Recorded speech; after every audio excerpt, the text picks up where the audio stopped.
Hey guys, welcome back to Seller Sessions, 4 p.m. BST on a Wednesday. It's officially, we're going into lockdown today. Is it Dan or tomorrow? It's actually, yeah, tomorrow morning, mate. I think 11:59 tonight. 11:59 tonight. We're going to lockdown and pretty much nothing's going to change. We'll just get stuck in and do what we do, yeah? Yeah, exactly. That's my plan. Cool. Anyway. All right, what you've been up to this week? Before you get into your story, I'm just going to share it to the groups and we can get going on your life story. Yeah, it's a bit anxious about this one, Dan. It's not something I normally do. I know, and that's what my job is to get the truth, Dan, out. Because I look, you're well known in the industry, but no one knows you. Well, not many people know you the way I know you, and I want people to know the real Dan, not the ASM guy, not the one who's speaking at events. I want to know the Dan underneath what got him here. Yeah, and I'm grateful to you for pushing me to do this, buddy. I'm sure it's gonna be great, and I look forward to it. So this week, what have I been doing this week? My Monday, Tuesday is all management. It's all meetings, speaking to senior management across the group, blockers. What can I help you with? Working on initiatives. Yeah. And then last night we squeezed in a quick bonfire night and fireworks before lockdown with the kids. So I was out late doing that last night, sort of balancing the whole dad and work and what it means to be an entrepreneur working from home, I suppose. Cool. Well, let's get into it. You've got a long, illustrious past. There's a lot of ups and downs in your life, and we'll get to see the man behind the smile, if you like. So, without further ado, let's start with your childhood. So, I've spoke to you about this before, and I've made clear my memory is awful. It's patchy. My childhood is patchy. I don't have a great memory anyway, but I think it's some of the stuff that went on and through my journey. I think my brain went into a bit of a protection mode, and some of the stuff. So I actually spent some time earlier just sort of bullet pointing out, and it was actually quite a therapeutic experience because it was like, wow, you actually went through all this, you did all this. And I'd recommend it to anyone that maybe has those gripes in the history, because I've only done it today and it felt light. It felt good. So yeah, I'm starting out, young age, early memories. Dad was always sort of seen as like a successful businessman. He owned a family business that does packaging. So high volume, really small margin, but everything comes in a cardboard box, as he would say. Memories of like good holidays, sort of spending time at my dad's warehouse. We even helped him move warehouses once. And I remember my uncle Paul stood on a nail and put the nail through his foot, stuff like that. But throughout that, he was like never really, wasn't a present family because of work. And I don't know where my mom was, but he was working a lot. He was running a small business, a lot of staff. We had an au pair. Now people think that like this whole au pair thing's like a fancy thing. But really it's just it's a foreign student who's living with you, eating your food. You give them £50, £100 a week to live on. They clean, like they help out around the house. They help you with the kids. So very good memories from a young age. Lots of good holidays, all of that. And had some really good memories with au pairs. Some of that are crazy. Like one, bless her, she had some mental health issues, and she tried to jump off my dad's roof. And I never knew whether it was that me, my brother, and my sister that drove her mad, or that was just her. But that was good. Fast forward a few years. My my granddad was a big influence. Rest his soul, he died sort of a couple of years ago now. He had a market stall. So I don't know if you get this in America, but here in the UK, Danny, you'll know this. On a Sunday, you'll see these markets, sort of traders or a car boot sale. I used to work the markets. I used to do Romford, I used to do Pitsea, I would do Roman Road. As I was growing up, I used to work the market stalls, Yeah, that makes a lot of sense. So I did that. I was tagging on every Sunday with my granddad, and because my dad had the factory, I'd go in and sort of get boxes of tape or tape dispensers or raw plugs or anything I could get my hands on that I could sell on this thing. And I was very young. He was selling towels and tea towels and Disney towels and all that sort of stuff. And I remember this one time actually, we were on the stall, and he went off to get a coffee or a bacon sandwich or something, and he had these metal like spikes that were in the ground. And I remember selling them, and I sold them for about 20 quid. And I was really proud of myself. And he came back and I was like, gang, I've sold these things. Look, I've just made this money. And it turned out those spikes were like 50 quid each. And it was like my first like early lesson of sort of buying and selling and profit. So that was all good in my early years. I remember around sort of 9 or 10, just sort of jumping in, because this is kind of how patchy my memory is. I was fascinated with computers. Do you remember the Millennium Bug? Yeah. Yeah. So I remember being pulled into Snatch Pack, which is my old man's company in Digbeth in Birmingham. And I was this kid being asked to install some patch to fix the Millennium Bug because they thought it was going to blow up the internet, or blow up computers and stuff. So that was good. And then it all kind of changed. I remember being in religious education lessons, year 7, which I don't know what that is in high school in the US, but it's the first year of secondary school or high school. Yeah. I was 12. And I got pulled out, and there was a mediator and stuff. And my parents had divorced, but it was a really nasty divorce. It was brewing for a long time. I remember early memories of big fights and all that sort of stuff. And they divorced. And that was quite rough for me because I was the eldest of 3. I've actually got 2 sisters and a brother now, but I was the eldest of a full sister and a full brother.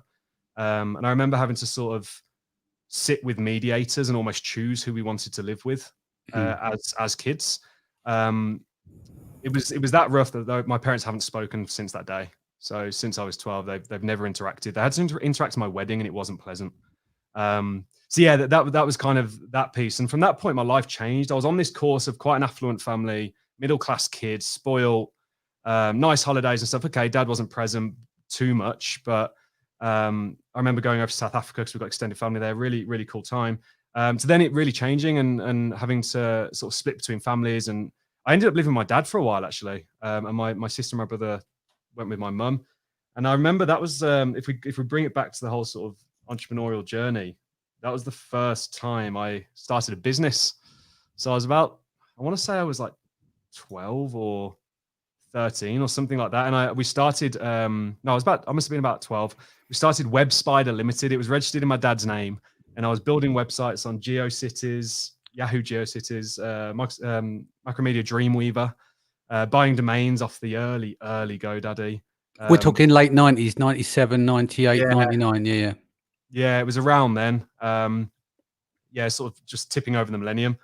And I got into I was really interested in SEO at that point. I was doing ebooks were kind of the thing then because it was like early internet. And I remember was the Warrior Forum around then? It was, mate. Yeah. I was on the Warrior Forum back then. Yeah. This kid, and what I'd done is this story. I was very good at SEO.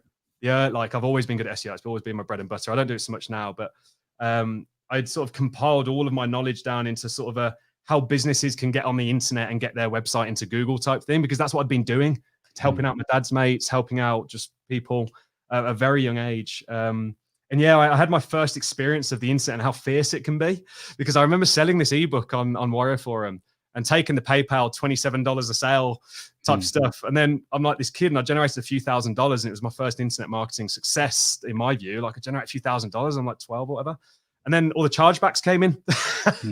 And if anyone's ever worked with PayPal, they're sharks for that stuff. Like they hold your money, they refuse to pay you. And I remember absolutely terrified that the police were going to come around, and it wasn't that I was doing anything wrong. It was good information. It was a good ebook. It was on SEO. It was just that for whatever reason, chargebacks with PayPal, and PayPal had sent out like collection letters and stuff over this money. Cause obviously when a chargeback happens, they take it back off PayPal.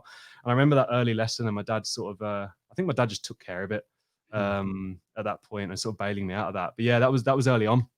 But this is where I was like really fascinated with the internet from a very young age. I remember the sort of 56K dial-up modem, was it? And yeah, just to drive me mad. Yeah. Just to take a minute and a half to go online. Yeah, and I used to do my parents' head in at both houses. I had to get a second line installed because I'd be on this thing constantly, and my mum couldn't use the phone. And then you get like the AOL, you've got mail. I remember those early days. So I remember being fascinated from a very young age there. I was always good with a computer. My dad's being in industry had to produce, ISOs. Companies have to operate under a certain guideline. I kind of feel like that's the way Amazon's going. But yeah, so I remember my granddad, who's passed now as well. He used to write my dad's ISOs, but on paper. He didn't use a computer. And then he'd pay me like £5 a page or something, and I'd have to sit and type up like these thousands upon thousands of litigation for industry. So that's kind of where I got with computers. It was a Windows 95. That long story short, so I did that with my dad for a bit. That was only about 6 months. My siblings were at my mum's, and then very quickly, for some reason, I think it was something happened at my dad's. I think he met a new partner and I didn't take it well at like 12 or whatever. I ended up moving in with my mum. And that's where it really kind of went turbulent for a bit for me, but it made me who I am today. So I quickly found myself living with my mum. Her new partner had 2 daughters. So we're now like a family of 5 kids, not 2. We went through all that integration and that sort of stuff. And life was good. Like I was into mountain biking. I used to love dirt biking. I've snapped both wrists probably 5 times. I've broken my ankle 3 times. I'd be out in the day sort of mountain biking, building jumps, thinking I could jump 10 foot. It's crazy as a kid, like the fearlessness in you. Like now I went out to Center Parks, which, you know, is a holiday place here in the UK where you ride mountain bikes. And I came up to this little jump and this was only like last year. And I was like, shitting myself over going this sort of thing. But back then I used to fly off these big 12-foot jumps. Like, well, as a kid, you're fearless, aren't you? You don't, you think like as you get older, it's like, you're going to do that, you'll pull a muscle or whatever. But as a kid, it just didn't matter, did it? Yeah, exactly. So I was kind of doing that by day. And then by night, I was just getting deeper and deeper into like SEO, the early days of paid ads, like Google AdWords back then, Yahoo ads shortly after. I was doing some DSP stuff and some sponsored content type stuff, and just really getting into how you could really take an eyeball that was interested in something, put it on a piece of content, whether it was a video or a basic web page or a blog, and then create a conversion event. And that really hooked me. It hooked the geek in me, the technical geek in me, which I don't think many people know about me. And then it also hooks this entrepreneurial sort of, there's a limitless sky here of the ability to deliver value, create money, create wealth, and all that sort of stuff. And I really got hooked on it. So whilst my friends were out like playing football, I was known as like a closet geek, because I'd be figuring out the latest strategy on the internet model. Like this was, when I say early, like this was early ebook strategy, early Kindle books publishing strategy, early blog monetization through Google AdSense back then. I think it's called something different now. So we'd be figuring that out. And I remember my first memory, actually, I was 13. I know I was 13. Was I got paid professionally by a local business to build them a website. And I couldn't believe this. I was putting a bio together about 2-3 months ago. And this website's still live. So it must be on like the archive of GeoCities or something. But it's, if you search gorange.com or gorangejodhpurs.com, this thing's still live. And I don't know how the hell it's still live. But I think I got paid about, I want to say like £800-900, something like that. I was 13. I bloody hell, I have this skill and I've just created this for this company and it helped them. It was basically an online business card, and generated this money. So that went on. My mum split from that partner. A new partner moved in. And I've got to be very careful here how I navigate all this, Danny, because whilst I'm not really of course, I respect that. Yeah. I'm not in touch with certain parts of my family, but I also don't want to upset. So we went through that. That relationship came to an end. So that whole sibling family unit went from 5 to 3 again. And then can I ask you a question? I'm gonna like what you just brought up earlier on. Like my mum's been married and divorced 6 times. I've had family integration. We've had a similar come up in some respects. How did you handle, and I'm saying this with kid gloves, how did you handle the new integration? You know, it's like you've got these people that are suddenly your half brother and sister. It's a bit, it's odd. Back then, I'll be honest, I handled it better than I have reflecting on it in recent years and my older age. Like I was fiercely protective of my mum, like fiercely to a point where I could get physical about it. And I was easygoing. I was, as long as I had my computer, my internet, more the better. Happy. I mean, don't get me wrong, there was fights and arguments and stuff, but it was never taken out towards those people. And I've got fond memories. Like this has happened 3 or 4 times. I've got some fond memories. I'm still in touch with many. Like it was okay, but yes, of course it's odd.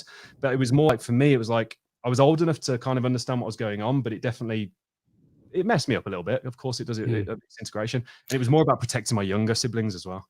Yeah. And like we said there, when you said like it's patchy your memory, but sometimes it's that where you pack away that trauma and you don't want to revisit. So there's certain blind spots, I suppose, as you go through your life. Just taking some, like I say, just trying to sort of rejuvenate my memory and kick in the sort of just some life events. I found myself recalling things. And then I also think maybe it's that. And then also someone once said to me, your memory's like a filing cabinet. It's got 50 slots. If you fill all those 50 slots, something gets pushed out the back. And for anyone that has worked with me closely, you'll know that I am utterly consumed by the breadth of knowledge across a certain skill set. And as what I'm sure we'll go into, I have a lot of experience in a lot of things within this area. And I feel like I maintain so much up here that there's very little room for that other stuff. So I maybe think there's some of that going on as well. So yeah, during that, that relationship came to an end. And then my mum met another partner who in the beginning was great. In the beginning, it seemed like great. He had a son. I actually nearly got, we actually nearly died in South Africa with this, I want to call that stepbrother. We got swept out to sea in South Africa, and was it a great white or a hammerhead shark was like circling round. Anyway, whole story. So yeah, that went well. And at that point, I remember this was kind of like another business venture. We were buying, I don't know if you can do this in America. We were buying container loads of A and B grade returned physical products. So Argos, who's a retailer here in the UK, kind of like Target or whatever in the US, you could buy these container loads and like you'd pay 20 grand, but it'd be worth 100. But you didn't know what was in it. It'd get delivered to your house. You had to unpack it all, test it all, and then we'd list it on eBay. And we got to about 50 grand a month doing that. And I was only about, well, I know it was before my 14th because that's when I moved out to Spain. So I was between 13 and 14, and we were doing this whole like eBay, like physical product flipping type thing where we were buying these containers, and that was good. Life was good. But then it got not so good. Yeah, it was challenging. Like this new partner had certain aggression and stuff started to kick in there towards my mum. And then when I would step in and try and protect, it would end up flooring me. So that sort of started. And amongst all that at such an age, it's like, is this normal? Is this okay? Your mum's telling you it's okay, that sort of stuff. Yeah, it's difficult to talk about. We quickly found ourselves moving to Tenerife, which is an island in the Canary Islands. Now, this wasn't a planned quickly move. This was, we moved to Tenerife. We left the house behind, and most of our. Where were you in Tenerife? Because we've got a family place over there. I think where Lyde is up near. Is it Los Cristianos? You were near there. Yeah, we've got family there as well. I went to school in Los Cristianos, but I lived in Playa San Juan, or actually a place called Queda Encada, which is about, I want to say it's a 45-minute drive from Los Cristianos. It was an hour and a half on the bus. It was a 90-minute bus journey every day to the school, there and back. We were the south of Tenerife. So Leiden was kind of like Los Cristianos. We messed about in Las Americas. He lived in Callao Sabaki, which is a bit further down. Then I lived further down the coast, about 20 minutes in Playa San Juan. And then a few years later, we had a restaurant down in Los Gigantes. We moved out there. We seemingly just abandoned the house and stuff, which was strange. And one thing to know about Tenerife is not everyone, that's overstating. A large proportion of the people that are expats that live in Tenerife, or especially the older people, have a reason for living there. Crazy stories, some of it which I can't tell, but I remember Great Train Robbery, for instance. Yeah, you know the Great Train Robbery. I once got introduced to a guy that was involved in that, and he died a few weeks later of some kidney stone or something. And these were the type of characters that you'd come across on this island. I know. It's like the Costa del Sol, isn't it? It's where all the ex-criminals go, but they overspill into Tenerife. Yeah. Yeah. So like everyone had this sort of, everyone had this reason. But very quickly, I'm sure was debt or something like that. Like there was a reason that we went, and it was probably convenient as well. Get away from the crap in the UK and all of that. But Tenerife was a crazy place. We were in this lovely 3-story villa, look over the sea. Okay, I was getting into fights daily because I was kind of like the only English kid in the Spanish village. I quickly had to learn to take a punch. It was a 90-minute bus journey every morning to school and back. So I'd often sofa surf on my friend's sofas who lived up closer to the school. There's a guy, actually, he'll probably see this. I haven't spoken to him in a few years, but a guy called Ryan. And his dad used to run a holiday complex. So I used to be able to stay there a lot. And then I got a girlfriend. He was my first love, actually. So I got a girlfriend. I stayed at hers a lot. But yeah, it was great for about 6 months. I want to say a year. I can't even remember the timeline. But then it went south quickly. Like you'd walk in and the whole physical piece, cigarette burns, all that sort of stuff was going on. And long story short, endured quite a bit of that. Was somewhat protecting siblings, and then we quickly, and I can't remember at what speed it was, but it was like an overnight event. We were quickly out of that house and living in a 2-bed flat with my mum and me and my 2 siblings. I think my sister Charlotte soon moved back to the UK after that, and ended up with my dad for the rest of her sort of teen years. But I was kind of like 14 at this point, I think. So it was me, my mum, my brother. I just want to say I'm sorry you had to endure that. Yeah, no, it's fine. It's made me who I am today, and it's as my wife would tell you, I've definitely got protection and mummy issues. I'm an extremely protective person of anyone around me, as long as they're like within that circle. And you got me welling up now. Yeah, go on. Yeah, so it's tough. I don't blame anyone or anything like that. And my mum did a very good job to protect us and shield us. And I believe she was taking a lot more than even I saw or anticipated. I remember having a couple of run-ins with metal mop poles. In Spain, the mops are metal, and you screw the bottom off, and then you take that, and it's I remember having run-ins with like stuff like that, and like me taking it to that person to try and protect. So yeah, it was tough. And then from there, and at this point is around when I met Lydon, by the way, which we'll dive into. But yeah, so then from there we ended up in this 2-bed flat, which was at the top of like a shop or a cafe or something on the bottom. And we were up there, and I must give it to my mum. She fiercely worked her ass off to make sure we had a roof over our head. I contributed to that. I don't think there's any repercussion on this. I was selling counterfeit DVDs. I was doing stuff like that to make end meet. I was selling them to friends. You got to do whatever it takes to put bread on the table. Yeah. So I slept on a sofa. I can't remember how long we were there. Probably 18 months, something like that. I would sleep on the sofa in the lounge. George would have his own room, and I think Charlotte had gone back to the UK by then. So my mum had a room, George had his room, and then I'd sleep on the sofa. And it was tough, man. I was 14. Tenerife is a place where like bachelor parties, stag do's, hen do's, etc. go to party. And there was a big party scene there. So you'd spend your school days sort of getting to school and back if you weren't sofa surfing, making ends meet through. I was still doing some SEO stuff. By this point, I was doing quite a bit of like Amazon Associates and affiliate marketing.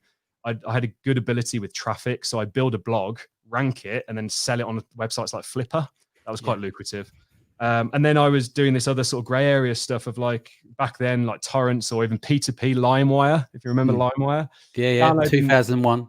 Yeah, so downloading LimeWire, sort of DVD rips, and then kind of being like a lucky man to my circle selling. The DVD guy, goes into the pub.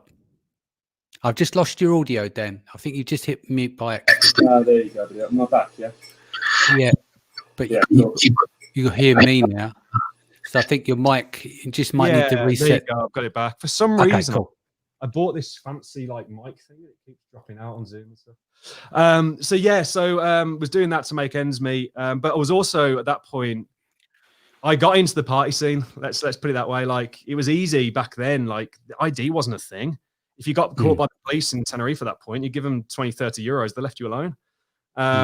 So I was out at 14, really doing what 18, probably 21-year-olds do in America, just hitting it hard in Tenerife, partying on the night, trying to do the school stuff in the day, making ends meet, was infatuated with this girl at that point.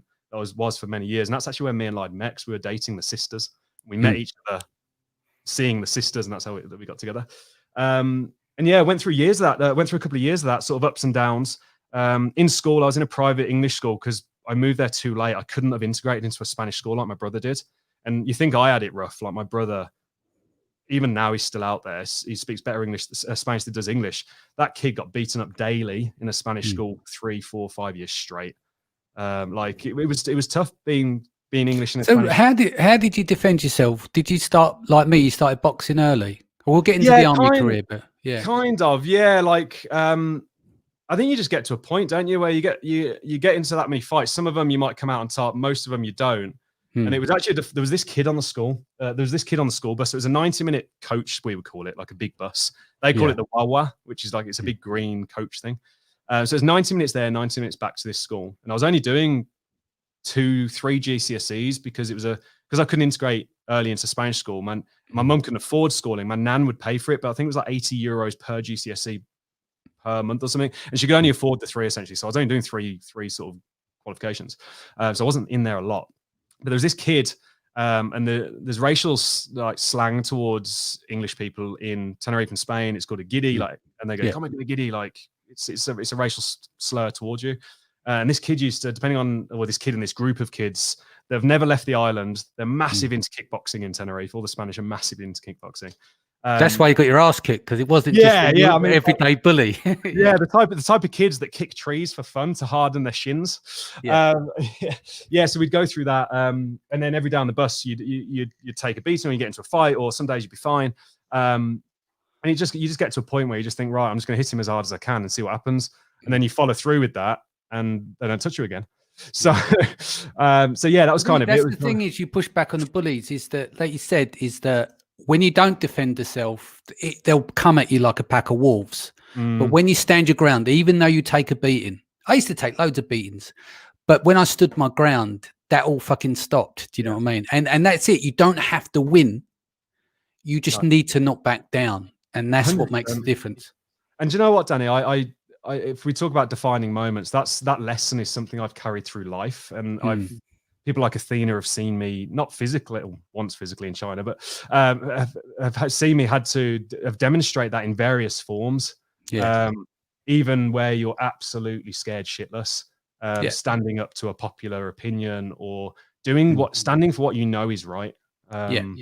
And so no matter the consequences, whether it's reputational or whatever. You've got to go out on your shield. I agree with you there. You've got to stand your ground. Yeah, for sure. So Tenerife was that. One thing that was always underpinning this is I was still doing all this internet stuff. I was affiliate marketing. I was building sites, selling them on the Flipper. I think I was messing around with Kindle publishing at that point. And it was always supplementing and helping me get through this stuff. I dabbled in the grayer area of my skill set. Not so much in internet marketing, but more in like my ability with Photoshop and certain things that you could acquire with those. And I didn't really like that feeling. But I dabbled it for a very short amount of time, and it definitely helped in areas. And I was known for it on the island as well. Like I'd be the kid that I'd charge €50 to go and fix your internet, or if Lyden's dad was having an issue, I'd get called in to sort it out on the like security cameras or stuff like that. So that we got through all that troubling time of abuse, and then we got through we're absolutely broke. I was eating corned beef hash. If you ever had corned beef hash, it's mashed potato and corned beef, and you put it together.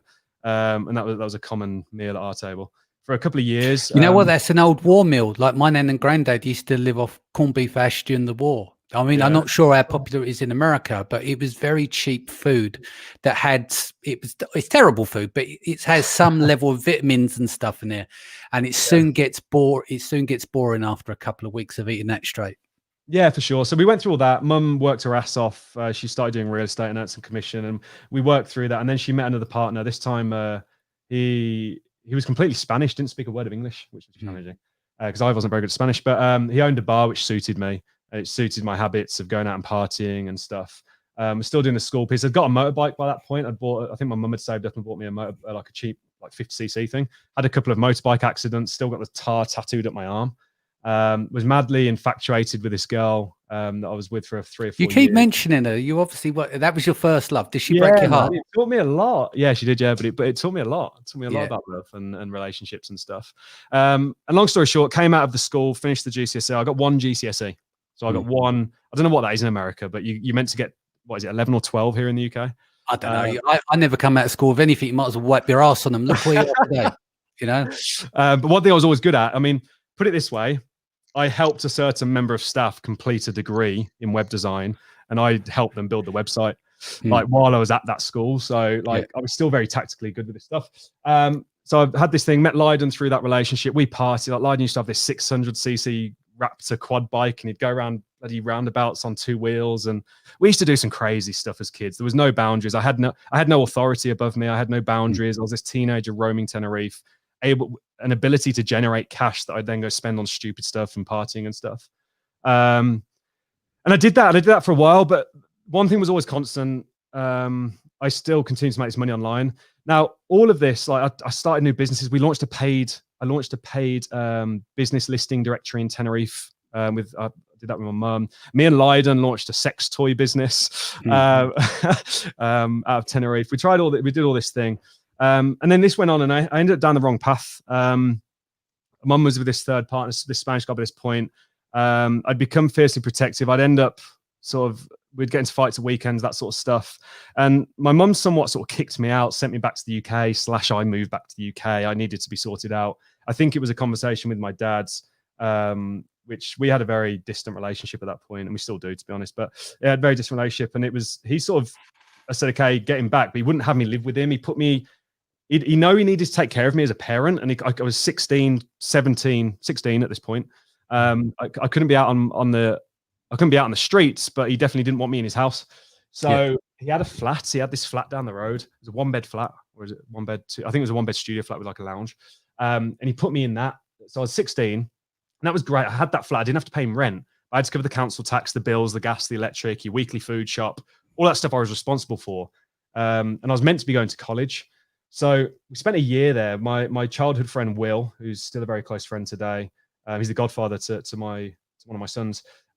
He moved into the flat, and that turned out to just be a year-long drug den. I mean, we were just partying. We got featured in a national lads magazine. You might remember it, called Nuts. Yeah, I remember. Nuts, about football. The advert used to run. Yeah, because we had 700 Carlsberg cans stacked up against the wall, and we spelt Quim.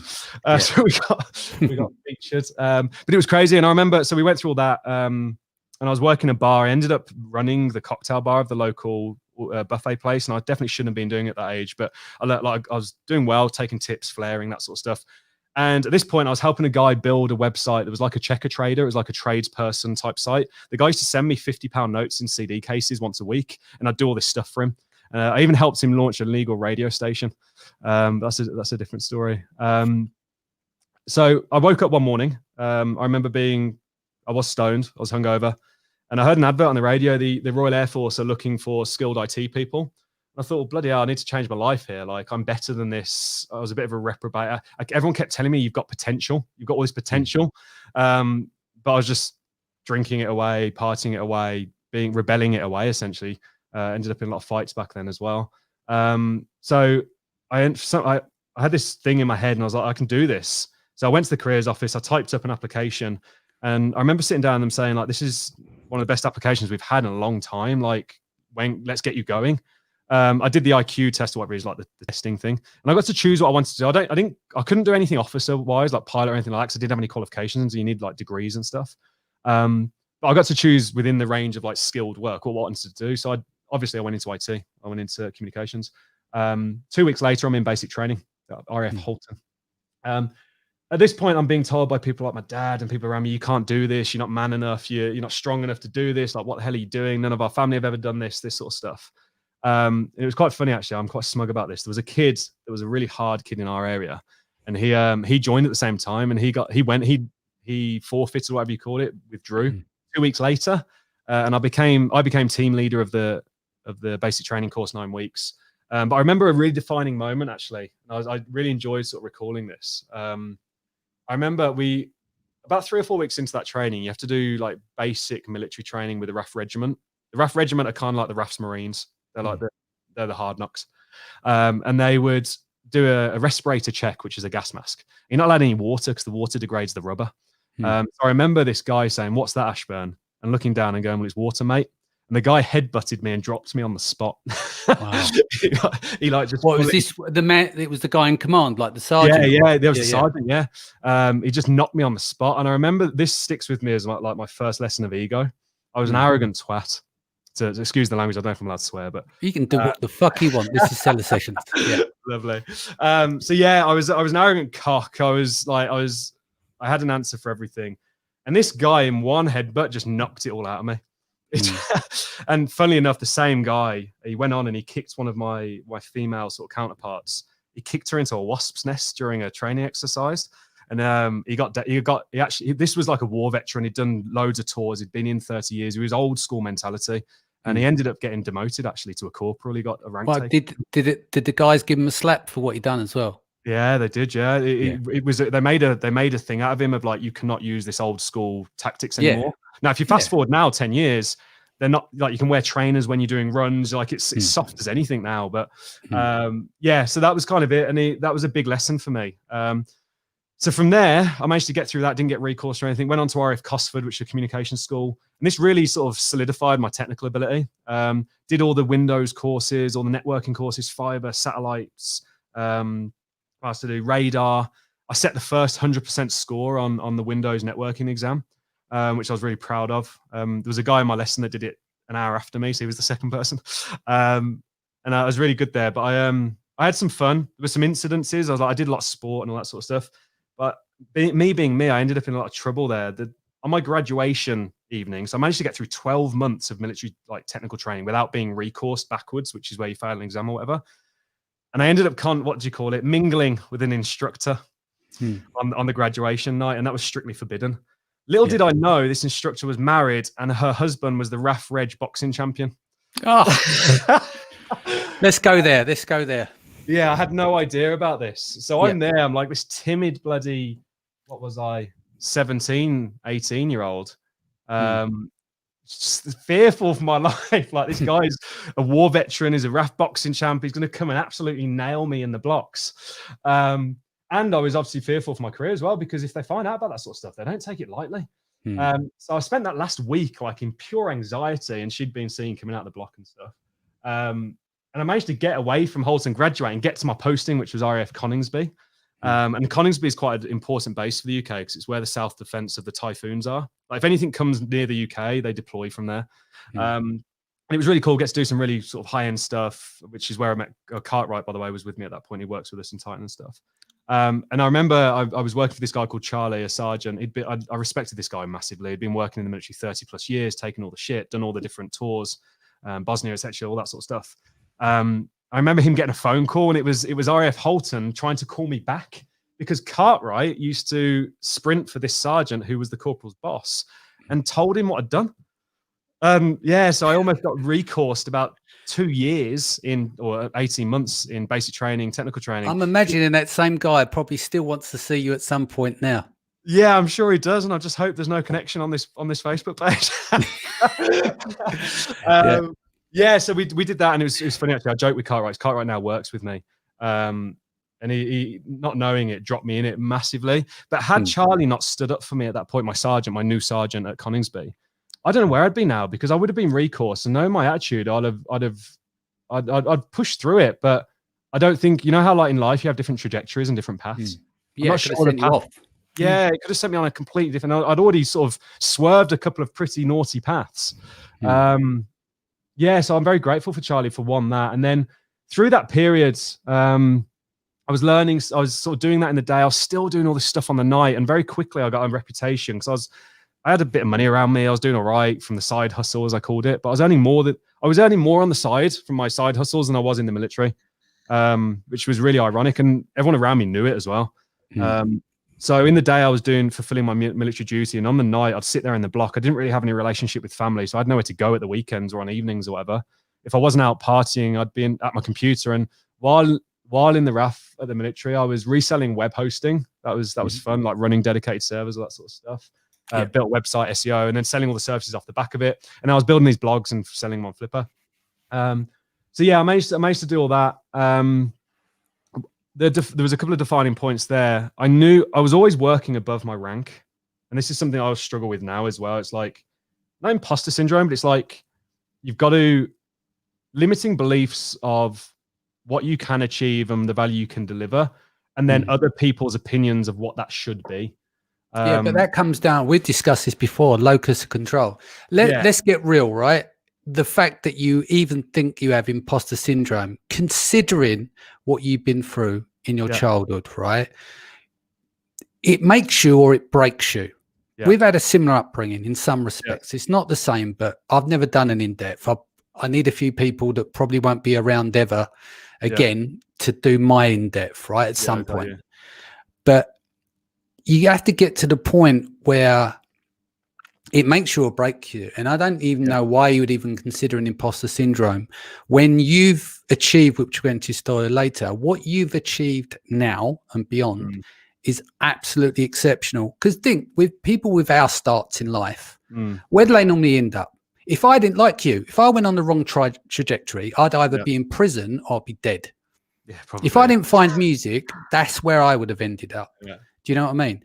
But we end up taking accountability for yourself. So I have no idea why you would ever think that you got imposter syndrome.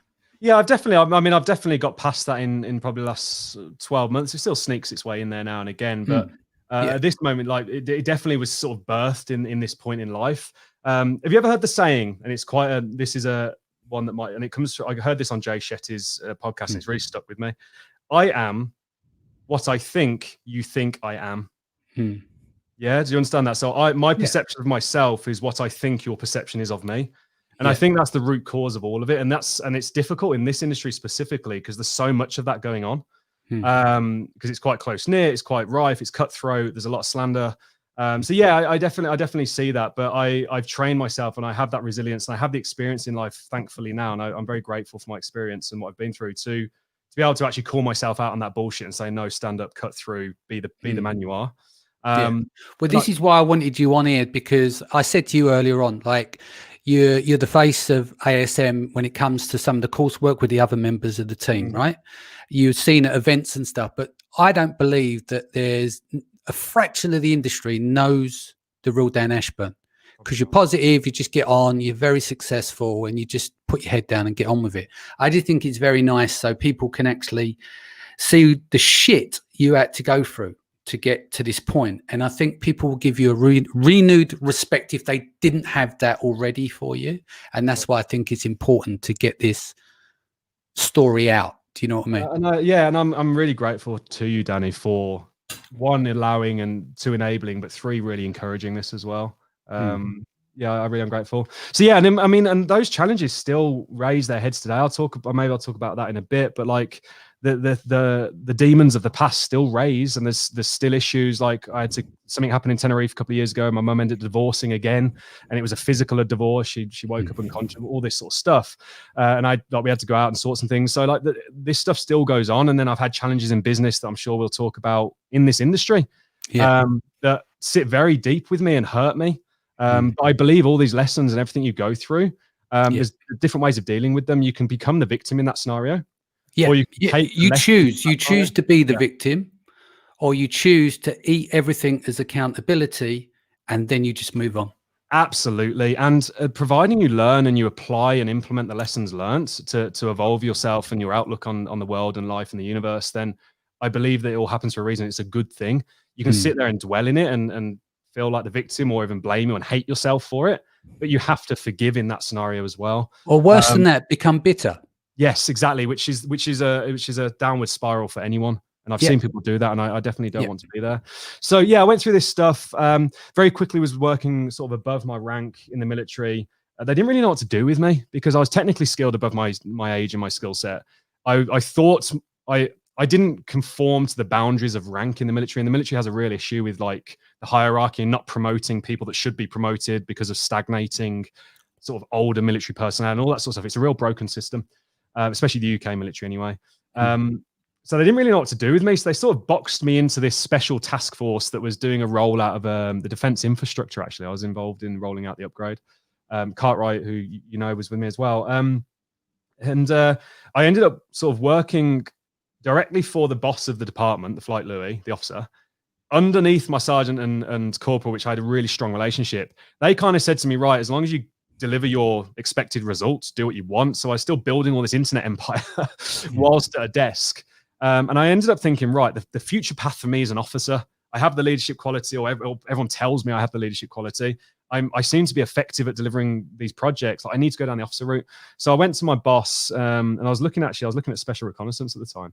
I shouldn't have it, but I've still got the secret paperwork of the application. So I was looking at that, and I remember Brad, his name was, and he's elevated into senior sort of leadership in the military now. I remember him saying this to me, and it never leave me. He said, you could do that, and the military would be very grateful to have you. But that's not what you want. You're not being true to yourself, and you won't be happy because your ambition surpasses the remits of what this platform can give you.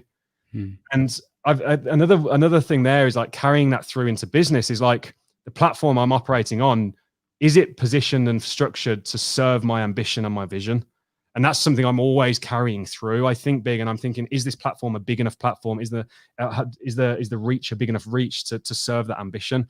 And it was actually him who said, look, I'd sign that recommendation tomorrow for you to do the internal officer program. Don't. Now, within a few months, I'd been posted overseas. Originally it was the Falklands, but I had a very close friend in the admin office that managed to get me reassigned to the Middle East. So I was out there for almost 6 months, did a tour over there, highs, lows, all that stuff that comes with that environment. Was operating actually out of Qatar and then dropped into other places for communication type projects. Got to do some crazy stuff. I flew a Hercules over Iraq because I got friendly with the pilot, and he was doing a run. He said, "Do you want to come on it with me?" And he let us sit in the seat and fly the Hercules. And the reason I got friendly is my good friend John here, who you've met. He came to Seller Sessions Live, or he came to the Christmas do. Comerfield. Yeah, Comerfield, a great Facebook guy. Which, he was sending me bottles of vodka in mouthwash bottles and replacing the mouthwash with the vodka and putting food coloring in. So it was a non-drinking tour, obviously, but all the officers used to love the vodka. So that brought me a lot of favors, and I think that sort of networking ability has really helped me to get to where I am today. So came back from that. While I was out there, saw the writing on the wall, phoned John, and we'll speed up the whole business method sort of part of it now. Phoned John and said, right, I was sat in a bunker. Basically, I was in like a bunker in Qatar doing some communication stuff. And I'd work night shifts. So in that time, like I wrote an SEO book. I was building these blogs and building up the traffic towards them using Twitter and stuff like that. I was researching new affiliate models and plays and stuff like that. And then I phoned John. I said, let's commercialize what we do. Get down this accountant I'd found, and go and register a business. John was working in a call center. Had never done anything like this before. I mean, just about used a computer. But I said, trust me, this will work. I keep doing all these sites and these favors and all this stuff online. There's got to be a way of commercializing this. And that's where Webfold was born. It was my first serious business. It's 9-10 years old now. It's done multiple millions in sales and revenue and profit over the years. We went from, you're meant to give 12 months notice to leave the military, but I managed to write a letter of acceptance to my own company and get out. And I managed to convince the officer on base who was in charge of that stuff that I was an easy cut, because the government were making military cuts at the time. So I was like, yeah, just tick me off, just get rid of me. Look, I've got a letter. You don't have to worry about me. There's no aftercare. And I managed to get out. So from there, along, I just want to make sure I acknowledge like the family piece as well, because family's a big part of my life. Well, you got Lottie, you got the kids as well, which you're doting dad, aren't you? Yeah, and given the upbringing, the disjointed sort of sibling relationship, no relationship with parents, like I think every boy who's been through anything like this, it's like you don't want to be that to your own kids. Exactly. Yeah. And sometimes I find myself like checking myself and going, you're being that person. So yeah, I constantly check. But along this journey, me and Lottie, my wife now, we actually met at age 13 in school. We messed around together for years. We're in the same class. Bit more than first kiss and all that sort of stuff. And then when I went off to Tenerife, she came to visit me once. And then she went off to uni. I went off to the military. And along that military journey, I actually reconnected with her. She gave me a phone call at like 2 a.m, drunk. I met her the next week. We were at a house party. Stupidly, if anyone has been partying with me, you know I get a bit out of control. I jumped over a bonfire. I believe I was in my birthday suit, and I put a garden stake through my foot, and then played it off as, no, it's fine, I'm in the military, I'm hard, tied a t-shirt around it and continued to party for the night, and then ended up in hospital the next day, nearly dying of blood loss. But what that did is it took me off work for 6 weeks, and me and Lot got really close. So towards the end of that military piece, she supported me through the Middle East. And then coming out, she had a flat that she'd inherited from her mum. So met Lot, serious relationship, come out of the military. She didn't want me to be in the military really anymore. She'd never asked me to leave, but she couldn't be that person supporting me overseas and all that sort of stuff. It's a big ask of a person, and the anxiety that comes with it. So yeah, she's support. So we were living in a 1-bed flat, and we lived in this 1-bed flat. She owned it because she'd inherited it. But we were living on this, like we lived on a mattress for a year, 2 years. We lived on 20 quid a week, and I was building Webfold for my back bedroom. And the plan was that John would leave his job 6 months later. And literally the next day, the day after I left the military, he turned up at my door, and I was like, what are you doing? He was like, we're all in, we're doing this. And then in 12 months, we went from my back bedroom to my mother-in-law's garage through winter. That was tough. And I've got pictures of that actually. Over the next couple of years into offices with 15, 20 staff. And this is really where I learned the hustle of an entrepreneur. Like, this was before, like, it was so easy building funnels with Facebook and ClickFunnels and all this sort of stuff. Like, we were hustling cold calling. I joined the local BNI group and I became the chapter leader of that. We did a lot of direct mail. I love direct mail. I still use it in the dental business now. And yeah, and we built this business up, and we were just helping everyone with everything: website, PPC, SEO. Now, speeding that up a bit, fast forward that business, we're a small marketing agency, a small local digital marketing agency. Before, having an agency was the cool thing to do from your bedroom. It was like it was an office and real business. We did that, and we got a name for ourselves, like these two young kids that were particularly good at SEO and Google advertising. John had gone down the route of specializing in PPC, and we'd got ourselves into a position of being like one of Google's top advertisers in the UK. And we took on a silly project. Like, we built a website from scratch using Magento, and it fed from the stock market. And it was an e-commerce website selling gold bullion. And this website, the new version of this website, is still around today. You can go and have a look at it. It's got access and bullion.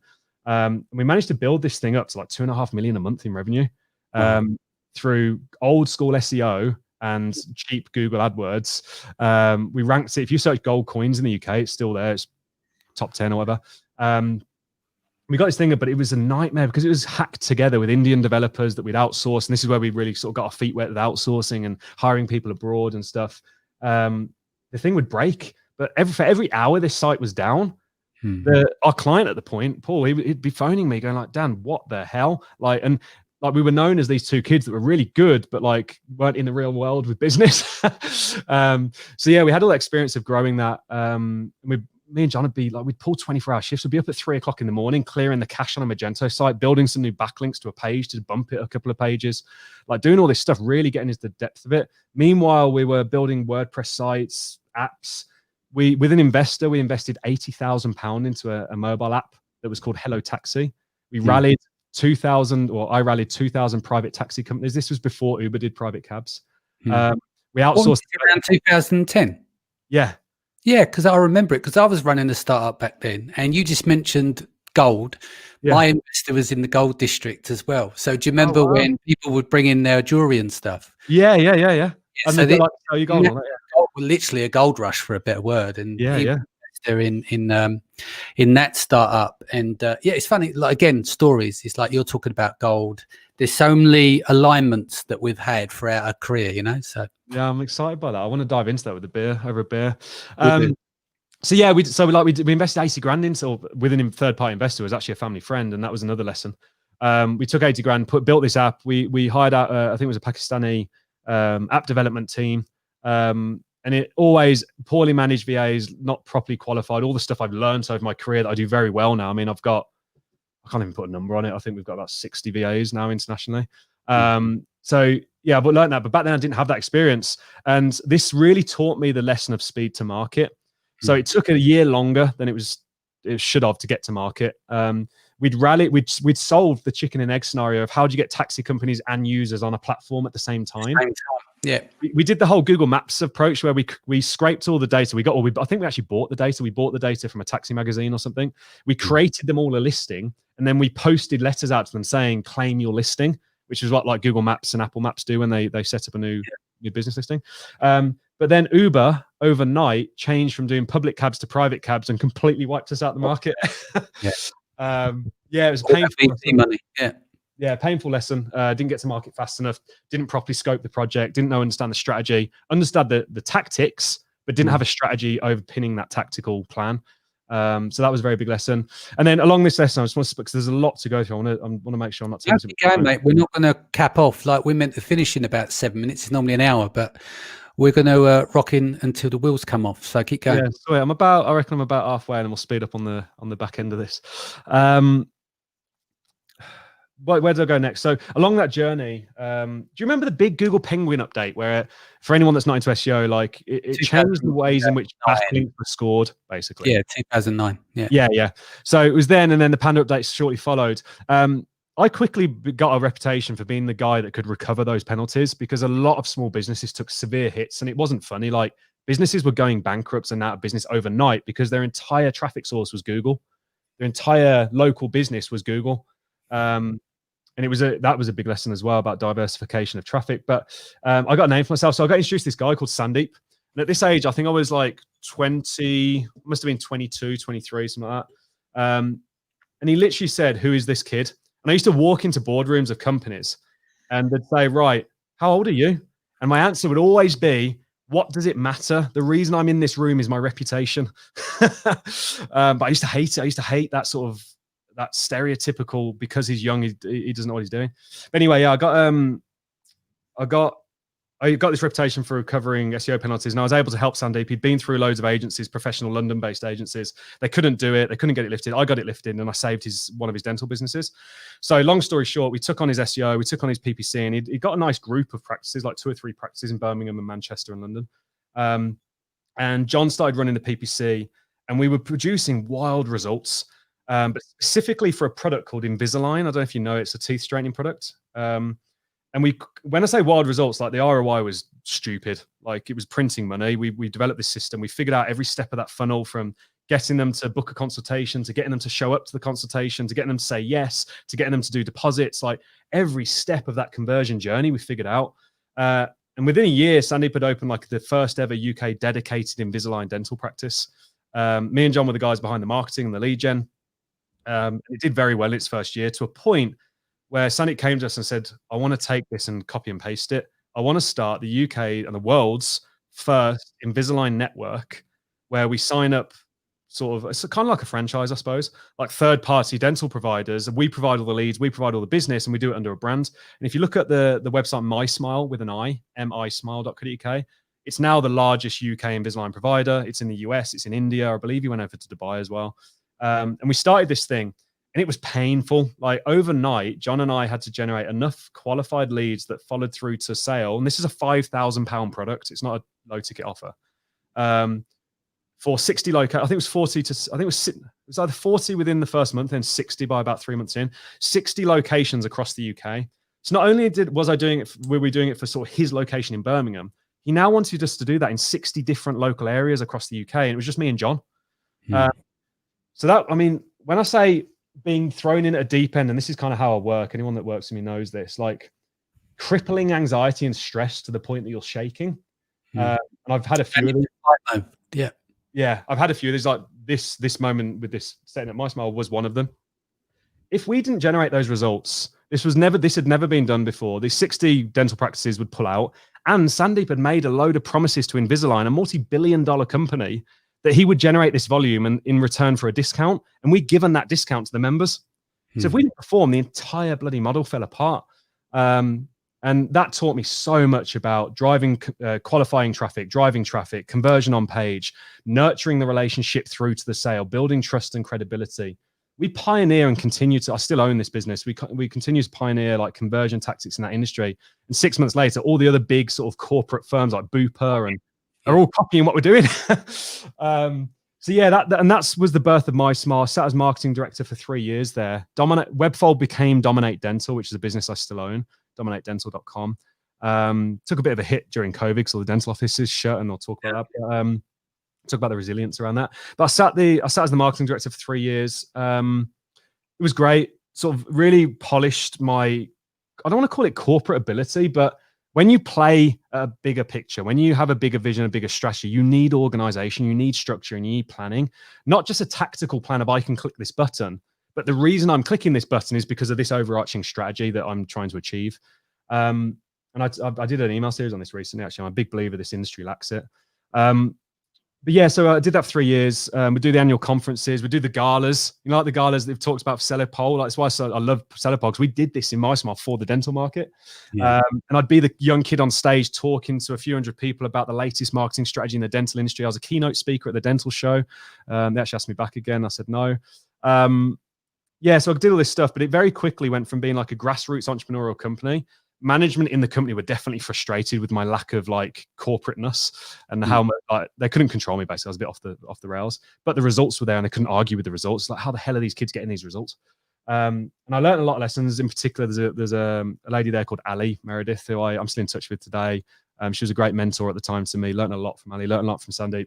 And over 3 years, they grew to this size. And Sandeep basically said to me, "Shut down Dominate, come and be corporate marketing director, I'll give you equity plus a package. And this was a 7-figure package. This wasn't like a light package. And I'm talking sterling.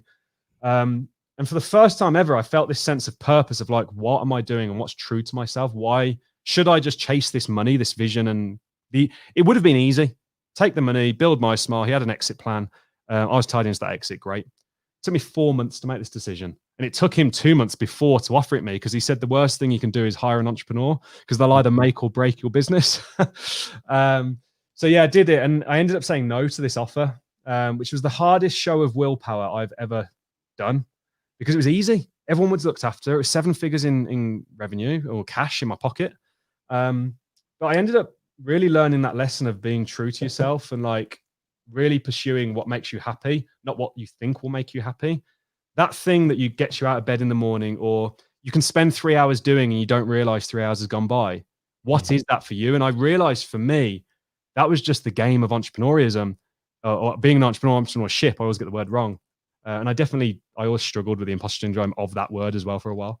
And seeing the results, it was less about the actual having the money or the cash, because anyone who knows me will tell you I'm over generous to a fault, to a point where friends call me out for, like, friends that aren't on the same, ex-friends or younger friends. When I first met you, the one thing that stood out for me is that we'd only met each other first day. This is going back 2.5 years ago.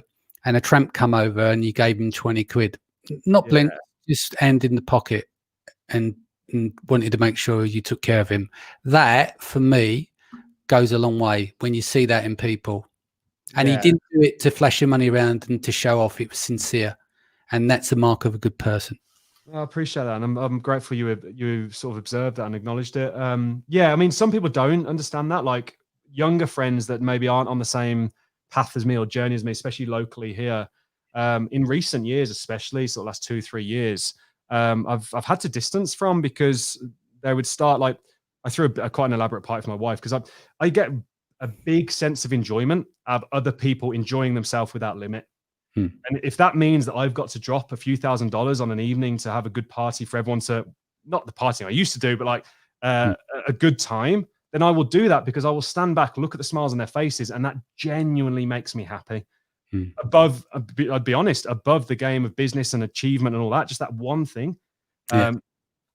Teaching people that there are no limits, you create your own reality, challenge the status quo, is everything I stand for. And if I can give them a taste of that to put them on that journey, then that is everything to me. So yeah, so it's not about the cash so much, because for anyone that knows me knows that I pretty much spend it on other people, give it to people. But I lost where I was with the dental. With the dental, with the money. But I knew in that moment that actually you have to pursue what makes you happy. And I still haven't mastered this now, because as we'll talk about, and a large part of the industry knows, like, I've been through struggles where I've tried to please everyone and it's not gone well. And I think every day you have to wake up and really, one thing I'd like to do, and I'm not as strict as I remember to do every day, but I like to write down like the top 3 things I'm aiming for. What's my, like, in life, and that's not just monetary. It's like relationship, like where we are in the relationship, where we are in life, and I like to try and remind myself on paper. So I've always got that North Star of what it is why I'm here and what I'm trying to do. And that thing with MySmile was definitely the biggest test of that. It was so painful to make that decision, but I came out of it, transitioned myself out of that, and MySmile continues to be a fantastic organization that has a lot of impact. So Dominate Dental's running at this point. We're going down the path of working one-on-one with dentists. And along that journey, within the MySmile sort of time period, I got a random email in my inbox, and it was ASM3, and it was one of their affiliates. That back then it was all like cold email drops, randomly, like before any sort of regulation came in around this stuff. It was like, get hold of an email list and email them. And I didn't know any of this, because I wasn't at that level of online marketing. I wasn't at that level of like internet marketing. I was doing all my affiliate stuff and websites and SEO and all that, but I hadn't got to like the authority stage yet, which I never really intended to do. I kind of fell into it. And I got this email, and it ticked all my boxes. If you think about what this business is, and I think people overthink this business, it's eyeballs driving with a specific intent to a piece of content, an Amazon listing, and then creating a conversion event in a sale, and the end result is a product they receive. So it's all the creativity around the branding and everything. It is just marketing. Yes, you've got logistics, inventory, and admin, and all that stuff on the back end, which is the I had a hard lesson with that. I had to learn that stuff because I wasn't good at that stuff, but I was good at the marketing. So it was like, I can take this skill. I saw SEO as exactly the same. Swap backlinks for velocity, swap sort of anchor text ratio for ranking URLs or search keyword driven search find buy. Like, it's pretty much the same thing. So I understood the game immediately. And what I really liked about it is it felt like a real business. It was a tangible business with real worth. Because by this point, I was either running services where I was a slave 18 hours a day, 6 days a week to my clients and my business, which isn't a business. You've got a job where you happen to pay your own salary. It's not a business. You're not owning a business at that point. You're just operating in your own job. I was miserable with it. I was doing all this affiliates, like baseline affiliate stuff, like referring products on Amazon through Amazon Associates and generating a small 5-figure income there. But none of it felt real. None of it was like real to me, like I could stand for. So I saw this and I loved it. So I managed to convince John after the failure of Hello Taxi and all the other, I mean, I'm not even mentioning another 10 businesses that went before this. After all that, I managed to convince him that it was worth investing this $5,000. And Webpod was doing okay. We had good revenue. We got in 7 figures in revenue, but profits were things. Service business is hard, especially when you haven't bedded down your staff and your processes. And by that point, we hadn't niched down. So we were a jack of all trades to everyone. So the margins were thin. So I'd convinced him to put all the profit we had in the bank account into this course, did the program, and within a few months, I found myself in Vegas, and I was terrified. I went out there on my own. It was the ASM3 conference. I can't remember what it was called back then. It was like the Amazing Selling Machine Conference or something. It wasn't Sellicon. And it was daunting, man. Like flying out there, it's the first time I'd flown out anywhere like that abroad on my own. I'd flown loads of places in the military, but in terms of like going out to a conference, I remember going out in like a suit and a tie and like trying to be all this professional. And I met a guy called Ollie actually. And I think Ollie was selling wallets, doesn't do it anymore. And he was an English guy. We ended up getting drunk all night. And that's where I met Alicia as well. That's where I first met Alicia, ASM3.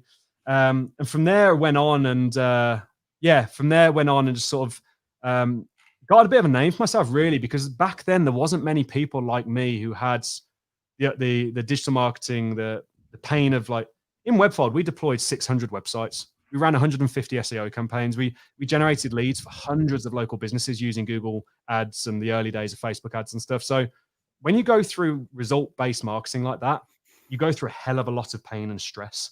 And what I find is it's like a pressure cooker or a volcano. You build and build and build and build that stress. And as you're building that stress, your tolerance for it increases. Well, also the other thing is with it as well is that, especially if you're running agencies, we have the same as well. You've got set expectations, right? Yeah. And you could have a golden run for a company, a period. You could get them to 200, from 50 to 200 grand a month. As soon as it drops, the questions get asked. Yeah, but it's like the amnesia kicks in because of the history. Does that make sense? But that also comes down to having the right clients. It's not always easy to get the right clients. We're very lucky with what we do, but I know what you're saying, and I'm very mindful of that as well, because it'll stress you, stresses the team and everything else. It does 100%. And not only that, it forces you to think faster. It forces you to get a solution orientated mindset. And I always tell people that I help, and like I said, I didn't intend on ending up in this position. I'll talk about that. But I always tell people that the fastest way to succeed is to fail fast, and success sits on top of a pile of failures. I can't tell you it's got to be if it's not in 7 figures, it's high 6 figures that I've spent in training, in failed business ventures, and I still do it now. Like I still get shiny object syndrome, go down this route of a new business model that I have the capability to do, but I don't need to be doing, and waste 5, 10, 15 grand on it and then think, oh, that was silly. But yeah, I think for anyone that can relate to that,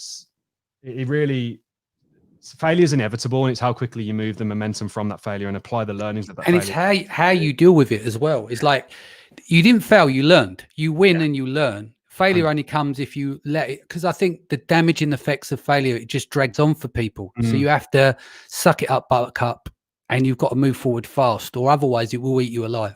100%. And I definitely went through that in the early years. And then I mean, Athena can tell you this. I mean, Athena right now in professional work environment, Athena would be the person that knows me the best, like knows everything about me, my demons, my strengths, everything. Because we've had to form that bond to do what we've done. But yeah, the point being is quickly within this community that was this ASM community, and I'll talk about that in a second, but I had an answer. I had a solution for all the questions I was being asked, because to me, this was all shit I'd been dealing with for years. Like back then, remember, it was like ranking products with press releases and basically what was a PBN network. They were just driving backlinks to the Amazon listings, using various buyers accounts, and like it was all gray area stuff that Amazon quickly got rid of. But because I'd been through all this, by that 7 years of this, plus all my teens of messing around online, I seem to have the answer for everyone for a lot of all that sort of technical stuff. And for whatever reason, the early days of that community weren't internet marketers, they weren't online marketers, they weren't really business owners. They were people that had been in 9-to-5 jobs who were pursuing that freedom lifestyle or had success in a more traditional business. So there wasn't many people like me with those answers. And those that did have those answers were the ones that got to millions and sold within a couple of years of this business being created. So I managed to sort of network my way into sort of the core community of that. I met Kirsty Kirsty Verity, which I'll talk about here shortly. At ASM4, I believe, the event there. Scott Dietz, Isaac Kuhlman, all these guys. We were the original crew. I have some very, very fond memories of those days. Like we'd spend all night out in Vegas partying and then be in the conference all day, just consuming all this. You'd look at Matt Clark or Jason Katzberg or even Rich Henderson, and like you'd meet them and you'd be all like fanboy about it back then. And it was a good time. It was the early days. Meanwhile, we'd launched a couple of brands. We had a brand, our first brand was called Waggly's. We sold puppy wee mats. Me and was it Lydon or John? We got drunk one night and tested them. We did toenail clippers. We did a home brand. But it was all like, if I said to you, Danny, in your experience, like if you split your focus, you don't achieve the results anywhere near as focusing on one thing, then moving on. Yeah. Because if you're building 10 things all at once, they're only ever getting 10% of your attention, and where attention goes, energy flows. So we were running Webfold, still doing MySmile, still doing all this dental stuff, and trying to run the Amazon brand stuff out of the same team. And it was kind of like this stepchild on the side. So we sort of spent about a year, 18 months or so, really sort of coasting through that. We scraped 7 figures in revenue. Profit wasn't really there. But throughout that, one thing still remained constant, and we started to help a lot of sellers with all of the marketing stuff around the business. Back then, it was a lot of like driving ads to landing pages. Remember the coupon distribution on landing pages and all that sort of stuff. Like we used to build out those funnels. We did the whole sort of Ezra Firestone model of driving ads to content and retargeting. We helped a lot with listings. So we were very good at the marketing element of it, but the focus wasn't there. Lydon phones me from Tenerife and is like, Dan, I need to come back to England. I've got Lindsay, my fiance at that point. She needs me back. He'd somehow managed to be engaged for like 9 years and not live with her in the UK. And I think she put her foot down and said, get your ass back to the UK. Yeah. So he managed to get back. And I said, I'll do one better. Come work with me and come figure this Amazon stuff out. So he flew. We made that happen. Funny story. One of the ASM conferences, I think it was 5. Lydon flew into the UK a week before we were going there, and I paid for him to come with me. And we were still in this mindset of like, we've got to be really professional. And I gave him this whole lecture on being professional and speaking the right way. He turned up with a black eye because he'd had a bit of trouble in Tenerife the week before. And then the first night cracked a joke that I can't say on this live in front of like all these authorities in this market. And luckily the table went up in laughter. But this is what I like about your partnership. I find it hilarious. Like it's almost like you would say something to him and he's like a mini Johnny Rotten, isn't he? He just don't give a flying fuck. He pays no attention. I love him. He's quite uncouth, but I do love him. Yeah, no, I love him as well. He's a brother of mine. He's godfather to my kid. So he came over and then we carried on with that integration piece of trying to run it all out the same company. And there is a lesson in this, and I'm going on about this, but there is a lesson in this that I remember and I use still today. And it's that focus piece. And we made so many mistakes. We paid £80,000 for a set of salt and pepper shakers. They did very well. But we weren't that good at the product development part. And we put single corrugated card in the packaging between them in the box instead of double. And the whole lot of the shipment smashed on the way to Amazon in transit. We did stuff like we did a watermelon slicer and we added a knife and it smashed the category. And this is where I learned my lesson with bundling. Smashed the category, but because we hadn't factored in size of packaging, we ended up in the oversized package and took all the profit out of the thing. We bundled ice popsicle molds, you know, the ones you put in the freezer with the water. And we put like a rubber silicone, like Clippo type thing and a brush. And to be honest, we created that product market. Like that thing was doing 10 a day. We launched this bundle and took it to, I think we did 300 units a day for a long time. But then what happened? Because we'd bundled, our cost base was too high. The price in the category came down, and we can no longer compete on price because our cost price was too high because we bundled. So we learned all these lessons, and we weren't focusing enough because we're still trying to do all this dental stuff. So I sat down one day and said, right, I've got the capability, I've got the skill, I've got the team, an operational team, which not many people back then had. I was like one of a few with that size of team, because I had the agency. What can I do to catapult and leapfrog all this stuff? And I soon realized everyone in this business really likes creating the brand. And back then it wasn't even so much create a brand, it was just launch some products on Amazon. But creating the product development, they like the soft side of the business, like the creative side of the business. They like owning the brand, figuring out who the customer is and shaping that.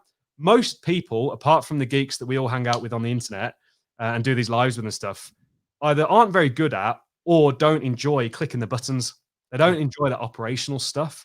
And the thought of building teams, and there's a lot more education and training and stuff around that now, but there wasn't back then, is daunting. And it was like this growth factor for them. So you could find, or this, I call it the scaling wall. It was like a challenging, they couldn't get past that.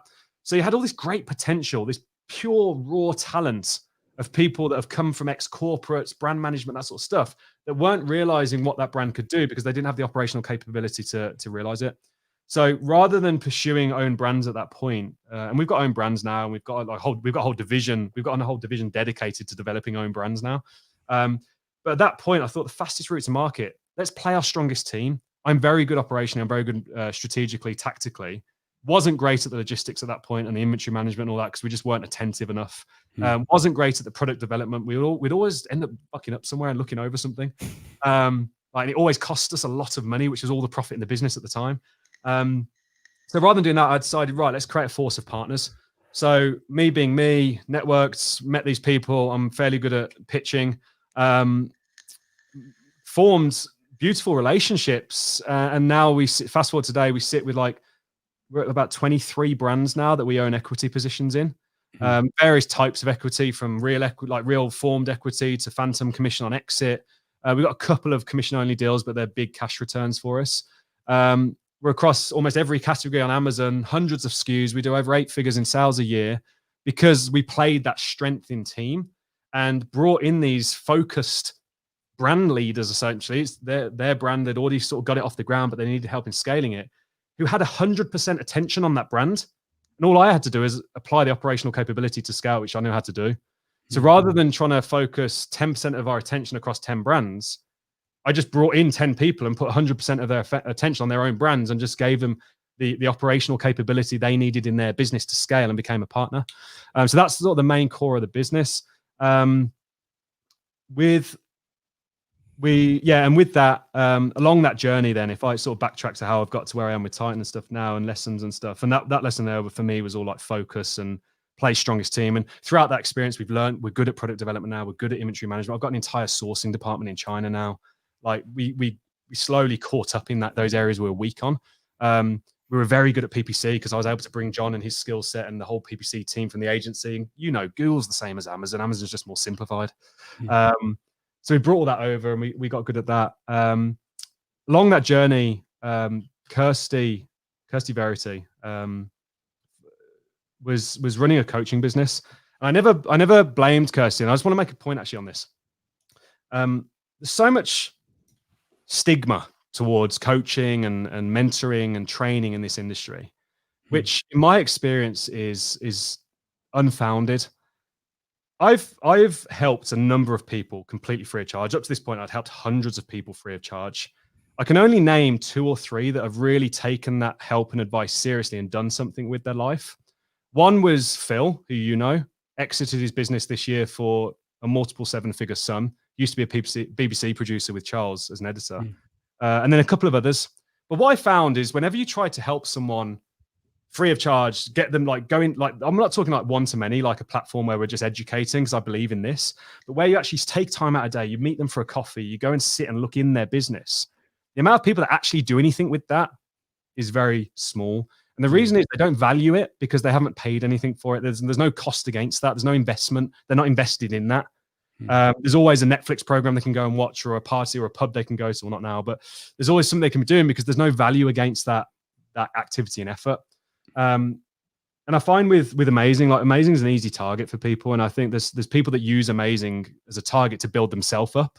But I have massive respect for Amazing, Matt Clark, Jason Katzenbach, Rich Henderson, because without those guys, this industry would not be where it is today. They pioneered, they created this industry, and they continue to funnel a lot of the talent into this industry.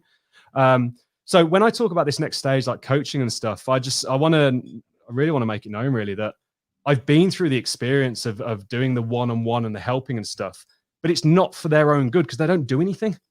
It's only when actually you put a structured environment together with proper intent and attention that's been well thought out, and they've got something on the line in the form of an investment, that they actually take it seriously and generate a catalyst for their life. And Kirsty have been doing this. And I don't know if you want to comment on that at all, Danny, but I know I'm probably standing on my soapbox. But that's so yeah, Kirsty had been doing this with a guy called Isaac. Isaac Coleman, great guy. Isaac was like me, he'd been around a long time. He was actually behind some of the big original names that started this industry. The guy was really well tactically strong.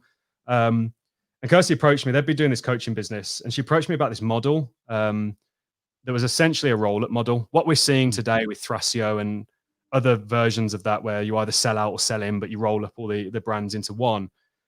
I was approached with this probably 4 years. I think it was 4 years ago, 3 years ago. I can't remember. I think it was about 3 years ago. And what that model needs is it needs deal flow. So it needs people to roll up or brands to acquire. A coaching business with a community is great. It needs operational capability. Well, I had Ignite, as it's known now, Ignite Brands, and the very skilled operational capability. And there was only 2 or 3 companies like mine in the whole world and the whole industry that knew Amazon as well as we did, at a scale level, at a team level. And then you need financial and strategic mindset. So a guy called Scott Dietz, you know Scott, and many people listening to this probably will. He'd come up with this concept. He knew Kirsty very well. Me and Kirsty were very, very close at that point, like brother and sister close. She pulled me into this concept. So I liked the idea of it, and I said, right, let's go after this. I managed to convince John and Lydon at that point, because John was in on this business at that point. He's no longer in on that business. He's off in the dental stuff now. But I managed to convince John and Lydon that this was the right thing to do, and we should just basically roll all our companies into this vision. And we spent 18 months exploring this, like this whole roll-up model. But what we were a bit naive towards, looking back, and this is another great lesson for me, is we were essentially running 3 separate businesses inside of a business with a shiny object vision. And what ended up happening is we said the coaching business was still there, the operational sort of Ignite partnership business was still there, and Scott was doing his consulting, strategic consulting, corporate development, exit planning, all that sort of stuff. We were still driving revenue and all that through those activities whilst trying to figure out this model in the middle. And over the course of about 18 months, what started to be like entrepreneur's heaven, because we had all this like free room and play, quickly became sort of, what's the best way to describe this? Like, quickly became frustration and lack of progression because we can't figure it out, because where attention goes, energy flows. Myself at that point, I'd fallen into this sort of role of coaching inside of what was back then Northbound. Used to be Kirsty and Isaac, then became Northbound. For my technical ability, I was also running marketing and stuff. Lydon, John, and myself were still running all the operational brand partner stuff in Ignite. I still had the dental stuff, and Scott was largely looking after some big name clients like strategic exits and consulting and all that sort of stuff. So all of our attention was still outward looking, not inward looking on the thing we came together to do, which ended up taking a lot longer than anticipated, was never quite figured out. And long story short, frustrations rose and we decided to split the companies back out. So Ignite went off and did its own thing again. But by this point, I had a decision to make between going down the strategic consulting route or continuing with the coaching route. Now, the coaching route, I was good. I was good at communicating. I was good at helping people. I'm good at seeing 10 steps ahead and putting a plan in place to get there. That's my skill set. I didn't really know the strategic consulting piece. I didn't get some of the number stuff still. Now I have to take counsel on it because I'm a bit like, what the hell does that even mean? So it was a natural progression for me to just lean into the coaching side. So me, Kirsty, and Isaac went off and did that coaching piece. Northbound was growing. The curriculum was developed to what is now the Sprint to Profit program, fantastic program. And Kirsty was really pioneering that vision. But at the same time, at the start of that relationship is where I met Athena. And Athena had asked Scott and myself to go over to China to be keynote speakers. It was China Magic 2. And this was literally just at the beginning of Northbound. So literally back that 18 months, right at the beginning. So I already had now this sort of parallel path growing. And we went over and we weren't well received.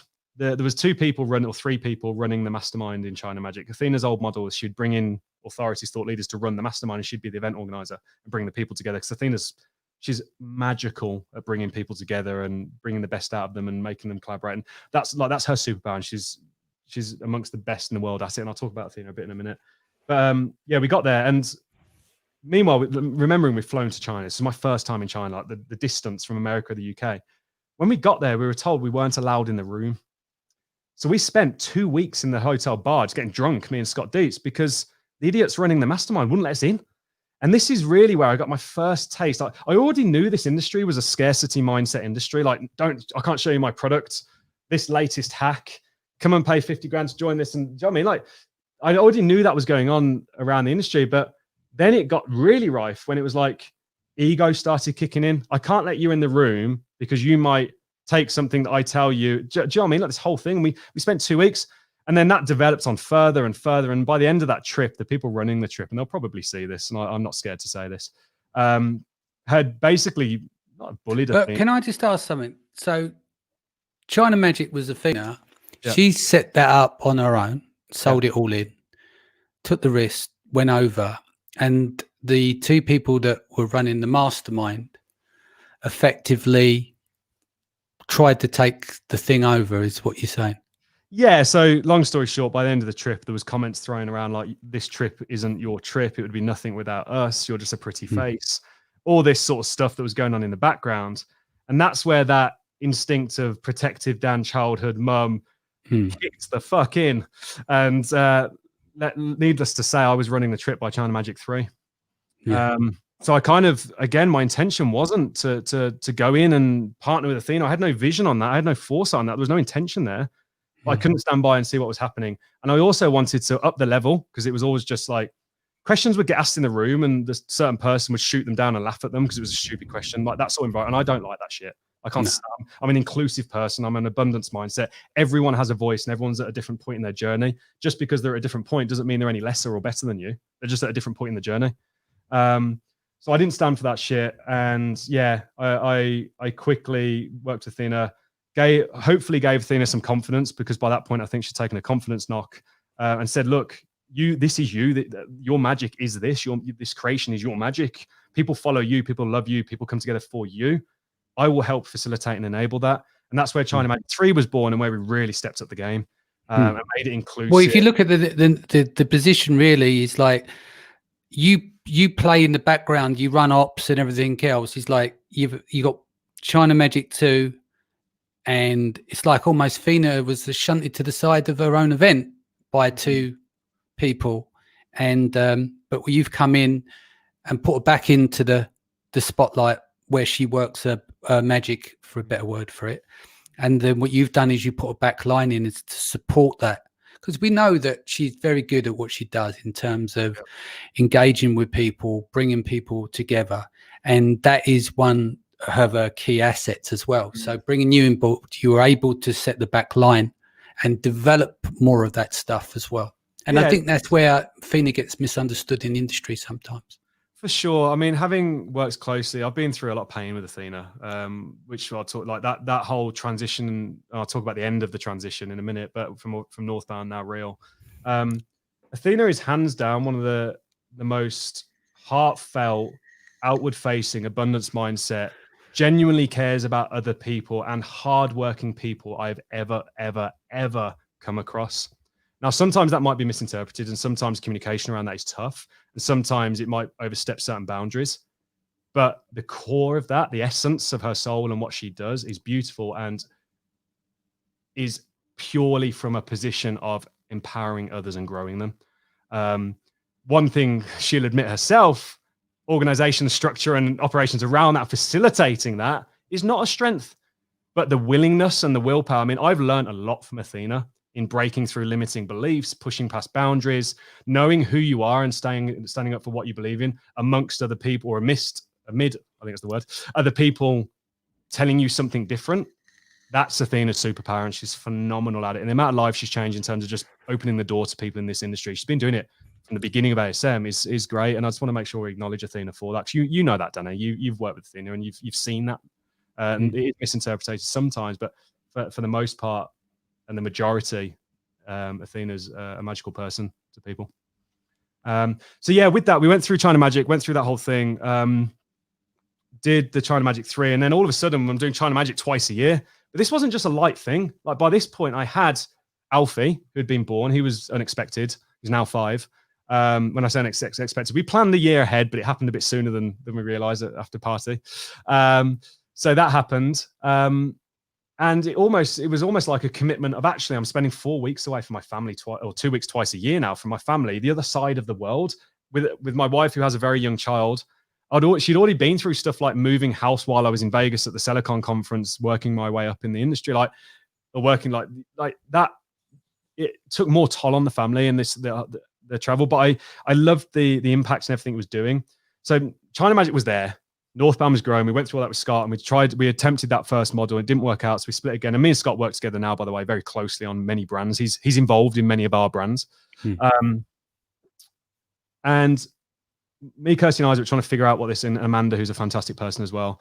We're trying to figure out what to do with this platform that is now called Real. And I don't want to go too much into this, but and long story short, it was a lesson of it was a personal lesson of what's the best way of saying this, like remaining true to yourself and not trying to please everyone, because actually that can backfire. And it gets misinterpreted as like malicious intention and all that. And it really wasn't. It's just I had these two paths in life, or these two things forming. And I knew they could work together, because one would generate 6 figures or 7 figures in revenue for the other. And they would work back and forth. But again, split focus, where attention goes. And you're working with different personalities and stuff, which can always be difficult. So there was a big lesson there of like alignment with your partners in the vision. But with that alignment, not just saying yes, like being true to what you know is right for you and believing in. And if you're stronger or weaker in a certain area, being self-aware to acknowledge that. And if something doesn't work out, acknowledging it earlier, instead of just sort of burying your head and trying to please everyone and do everything. And it goes without saying, like, I'm no longer a part of Real, no longer part of that coaching business. I came out of that. And it hurt friendships. It cost a friendship. And it's something that still to this day hurts me. It hurts a lot. I've evolved as a person from that experience, and there's a lot of lessons that have come out of that experience, and ways in which I approach relationships, even make decisions now. I've been affected by what happened there. And I hope one day we can come to peace with it and we can resolve there. But out of that, can I just quickly say that another thing with this industry, I do love this industry. I've always said 99% of it is amazing. 1% of it is a cesspit as well. Really, yeah. But it's very public, whatever you do, right? So, you know, like you could do something, I could do something, next person down the road can do something. And it's like the gossip mongers. Do you know what I mean? It's just like, and you just have to ignore it. And I suppose it's the same for every industry. So I think what's quite difficult about this industry, every step you take is quite public. Do you know what I mean? Because it's such an integrated industry. But that's what's great about it, because it's got a great community, which means everyone networks and wants to be together. But then the other side of it, there isn't really any privacy as well. So like your relationship, like you've articulated very well, every business relationship can come to an end, but you're not just dealing with that friendship or that business relationship.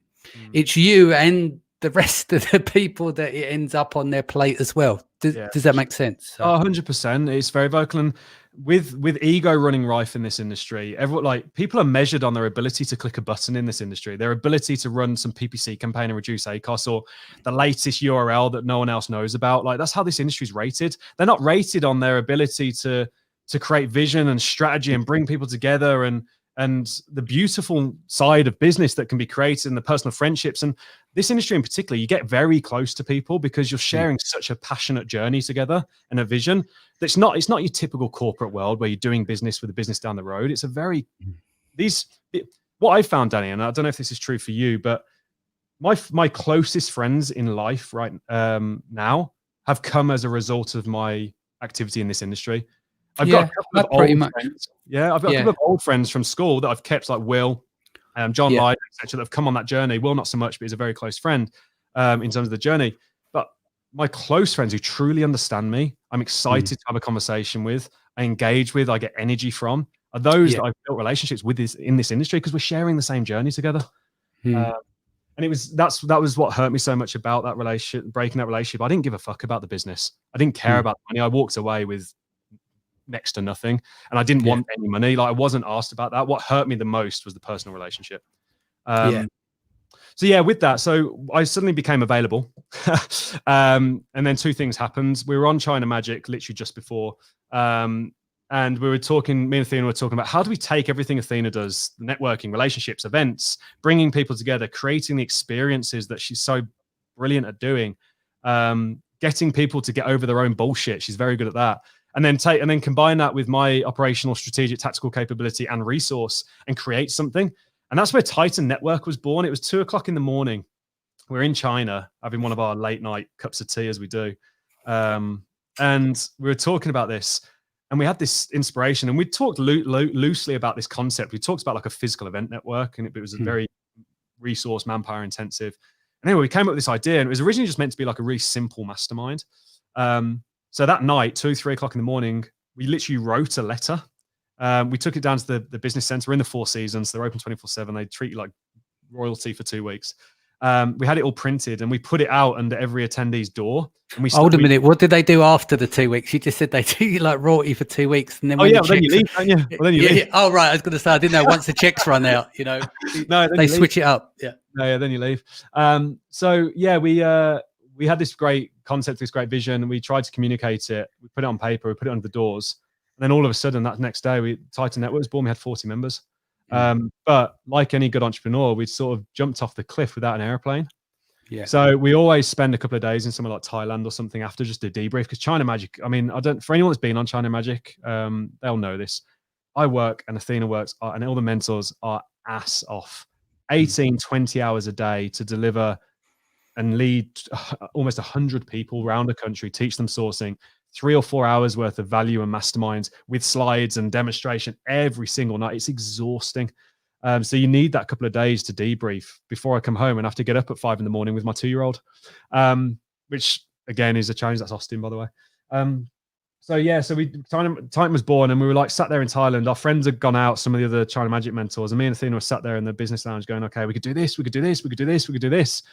And then me being who I am and just thinking, right, let's do it. I can do this. I'll pull a 24-hour shift, get everyone involved, and I can see the plan for all of this and it all coming together. What wasn't meant to be like a basic sort of mastermind type format that had been run many times in the industry before, you know, the old masterminds, 30 grand a year, you go out twice a year and do that whole model. It became like this beautiful community, like a family. It was like full of training, daily coaching at every level. Like we've got 140 sellers at a 7-figure level now in group 4, proprietary tools that are coming out the back of it. And we've literally just, I can't talk too much about this, but we literally just redefined the way keyword research is done, and it popped up in a competitor's tool.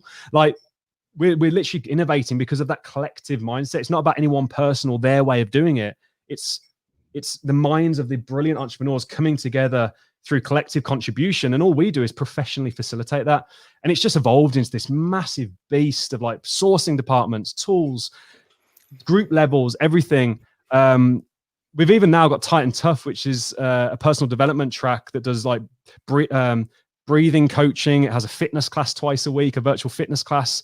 Like we're developing all this stuff out, 30-day challenges. I'm currently on the no alcohol challenge for 30 days. And we created this movement that was really driven by sort of a common culture of abundance and togetherness. And it's been a beautiful thing. And I just want to wholeheartedly say before I finish, I'm talking about the ASM piece and then what that looks like. that I'm so grateful and proud for every single person that has contributed to this vision and been a part of it. You know all of them, Danny, like all the main people. Some of them are your close friends. I remember actually it wasn't this March, but last March, I remember the foundation of Titan, because me and Athena was on a flight going to Prague. Yeah. And she was showing me the logo, and she was talking about, I won't go into the private conversation, but the essence was show the logo, the concept of what it's about. China Magic is a fuckload of money every year, twice a year, and the stakes are high. And so you wanted to also create something that was consistent, something that can be done on a regular basis all year round. And let's be honest, it was a good that you did because of COVID as well.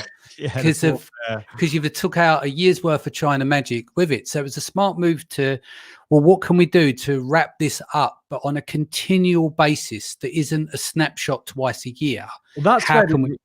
Yeah, that was actually it was never about money or business. Oh no, but what I'm saying is the look, Athena goes big, right? Yeah. I'm not going to say the numbers, but sometimes it's some, a moderate cost of a house in the UK that you put down for China Magic, right? Yeah. So it's a big investment. Yeah. It has to work. Yeah, it has to work. But the actual driving factor of Titan was we would create results and clarity for people coming on China Magic like anywhere and nowhere else in the industry could match what we were doing. And the physical advantage we had, yes, we had good content, yes, we have good strategy, we've got good experience, got good mentors. You've been over and spoke at China Magic, that's all good. But what we had was focused momentum and time. These people took themselves out of their daily bullshit, away from their computer, away from their kids, came to China where there's no, like, you're on the opposite time zone, no cell signal. You can't sit on Facebook all day because it's blocked, and immersed themselves in 12 days of 12 hours of mastermind education training. And we span everything from beginning to end, from 0 to 8 figures. And at the end of it just came this explosion of results. But then there was this, like, like, I don't know if you ever get that downward feeling from like a big party, or maybe you've been to a Telecon or whatever, and you're on high, or the adrenaline's running, and then you get the blues after. There was this sense happening after China. And Athena's mission was always, how do we continue this level of support? How do we continue to enable and help people to move faster, achieve their goals? And I'm a big believer in that. I've told you, abundance, create your own reality. There are no limiting beliefs. You get what you expect in life. How can we create that? And Titan was the answer. It was the never-ending China Magic. Yeah. And that's what it was always concepted as. So, and it's phenomenal how it's grown. I mean, we've been around 18 months. We're just. Would it be also fair for me to say as well is that it scaled so quickly that you had a lot of work to do to keep producing content and building the inner structure, and you were really running with the ball with the development of it to get where it is today. Yeah. I don't think people appreciate the workforce behind Titan. Titan is almost like, I don't know the accurate number because I've actually got an ops director now who comes in and help. That's what Cartwright's doing. But it's 30 plus people working on the structure every single day, from the mentors, the leaders, an employed staff of team staff doing onboarding, accountability calls, making sure people are hitting their goals, to our sourcing team and sourcing managers and our software team and our leads there. Like, it's an entire, we have a leadership meeting on a Tuesday. We have a content meeting on a Wednesday. It's a full corporate organization with an entrepreneurial grassroots. And we've done that in 18 months. And whilst there is revenue and it's a business, of course we're in this for business. Like, for anyone that says they're not, it's bullshit. Of course it's got to be worth your time and activity. I'm taking time away from my kids, from my family, from my environment to create this, and see all that impact and love for it. But it is a business. And whilst it is a business, the people that contribute don't need to be there. They get their own businesses. They're already 7 and even 8 figure sellers. Justin, as you know, has recently exited a business and done very well out of it. Like, they don't need to be there, but their love and passion for what they're doing, the impacts that we're having and generating, no one can ever compete with that, because it's not one person. It's a collective, a contribution of successful people who have been there and done it. This isn't opinions, this is advice. And I'm so excited for how that's going to grow, because we can just continuously add amazing people to that fold and continue to grow this platform for growth. And that, I mean, it gets me out of bed every morning. I pull silly hours, Danny, 18, 20-hour days sometimes when shit hits the fan. I know you're a fucker to get hold of. You turned up 20 seconds before we went live. Yeah, I've done 15 calls today. And they're not coaching or mentoring, and that's all business operations, CEO type stuff in the background across this, Ignite and all that sort of stuff. But we're just coming out the back of it now. We're into a maturity of growth. It's taken 18 months where we've got structure, we've got organization, we've got annual quarterly planning, and the members are seeing the result, and I'm really proud of it. So just to wrap up, Dan, if I may, on the transition. So like that all happened. I became available. Tyson had sort of been born out of this China Magic path, which was had become a bit of a tension point in that former relationship.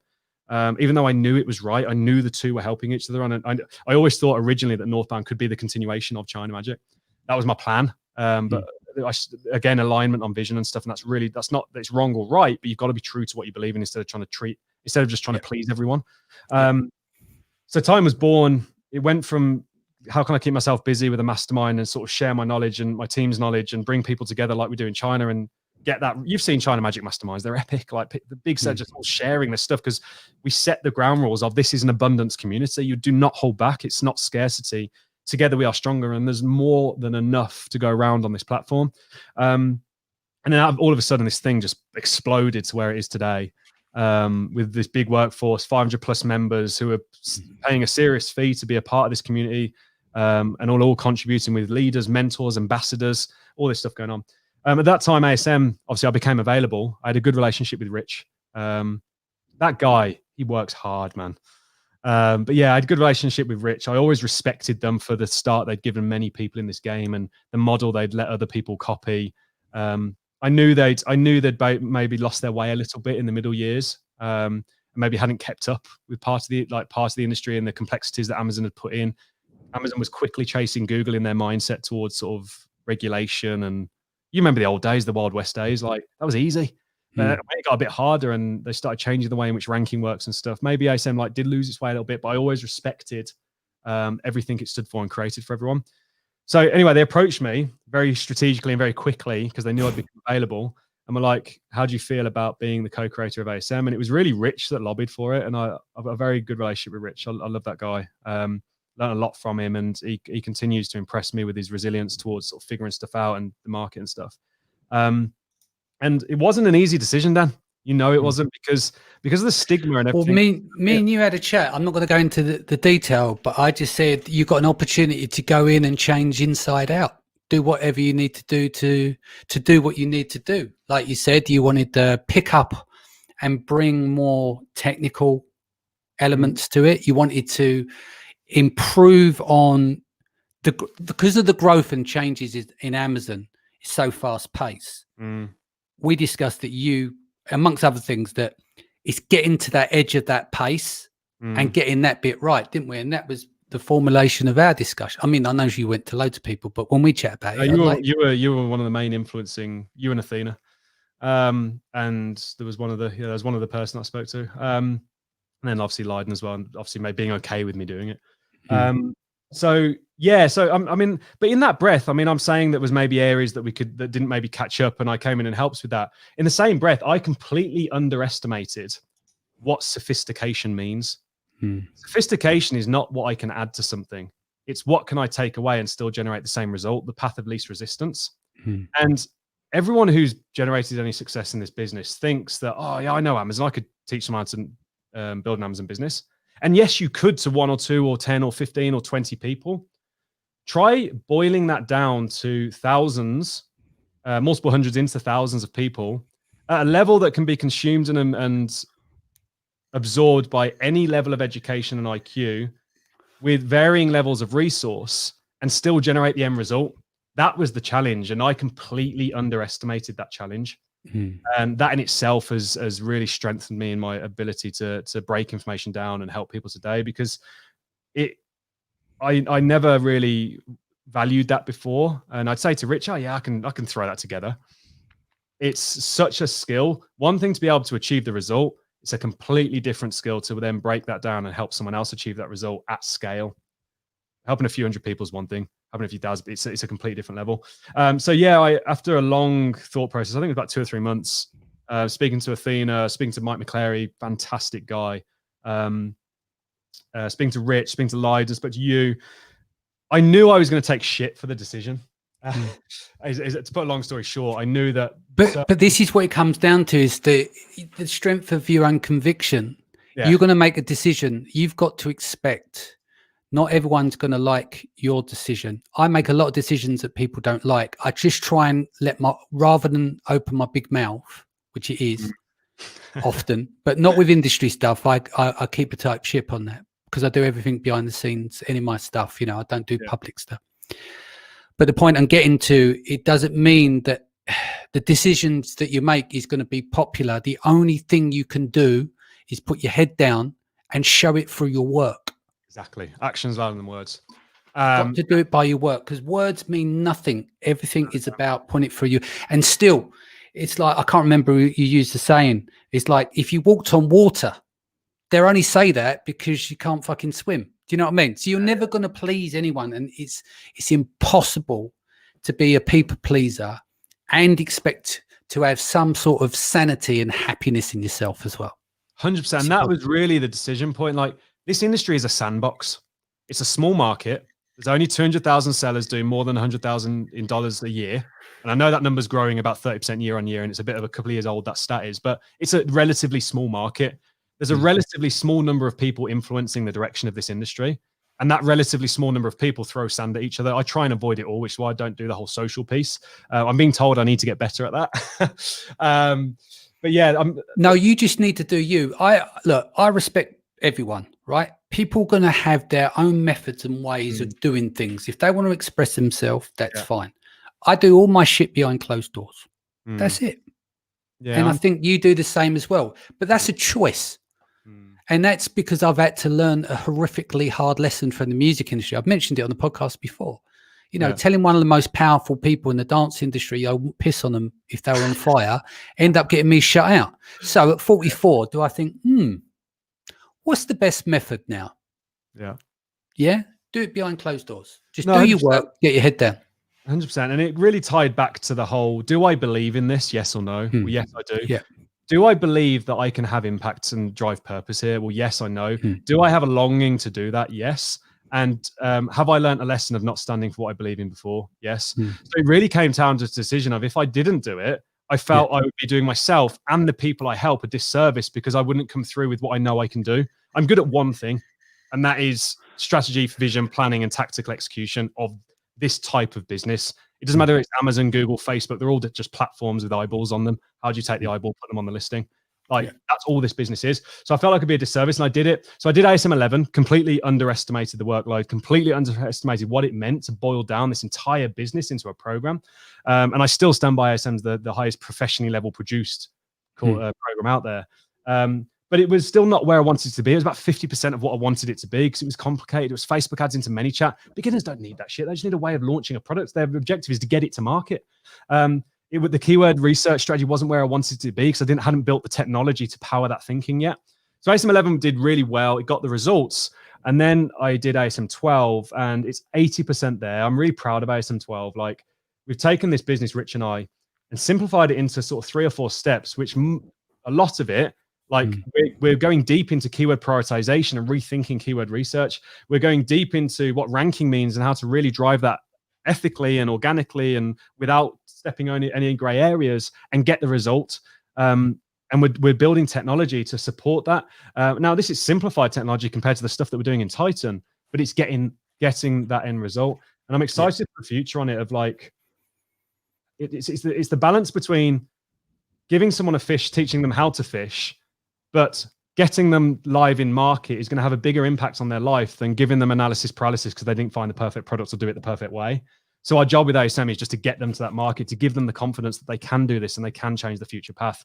And then communities like Titan and other communities can pick them up and teach them all the advanced geeky shit.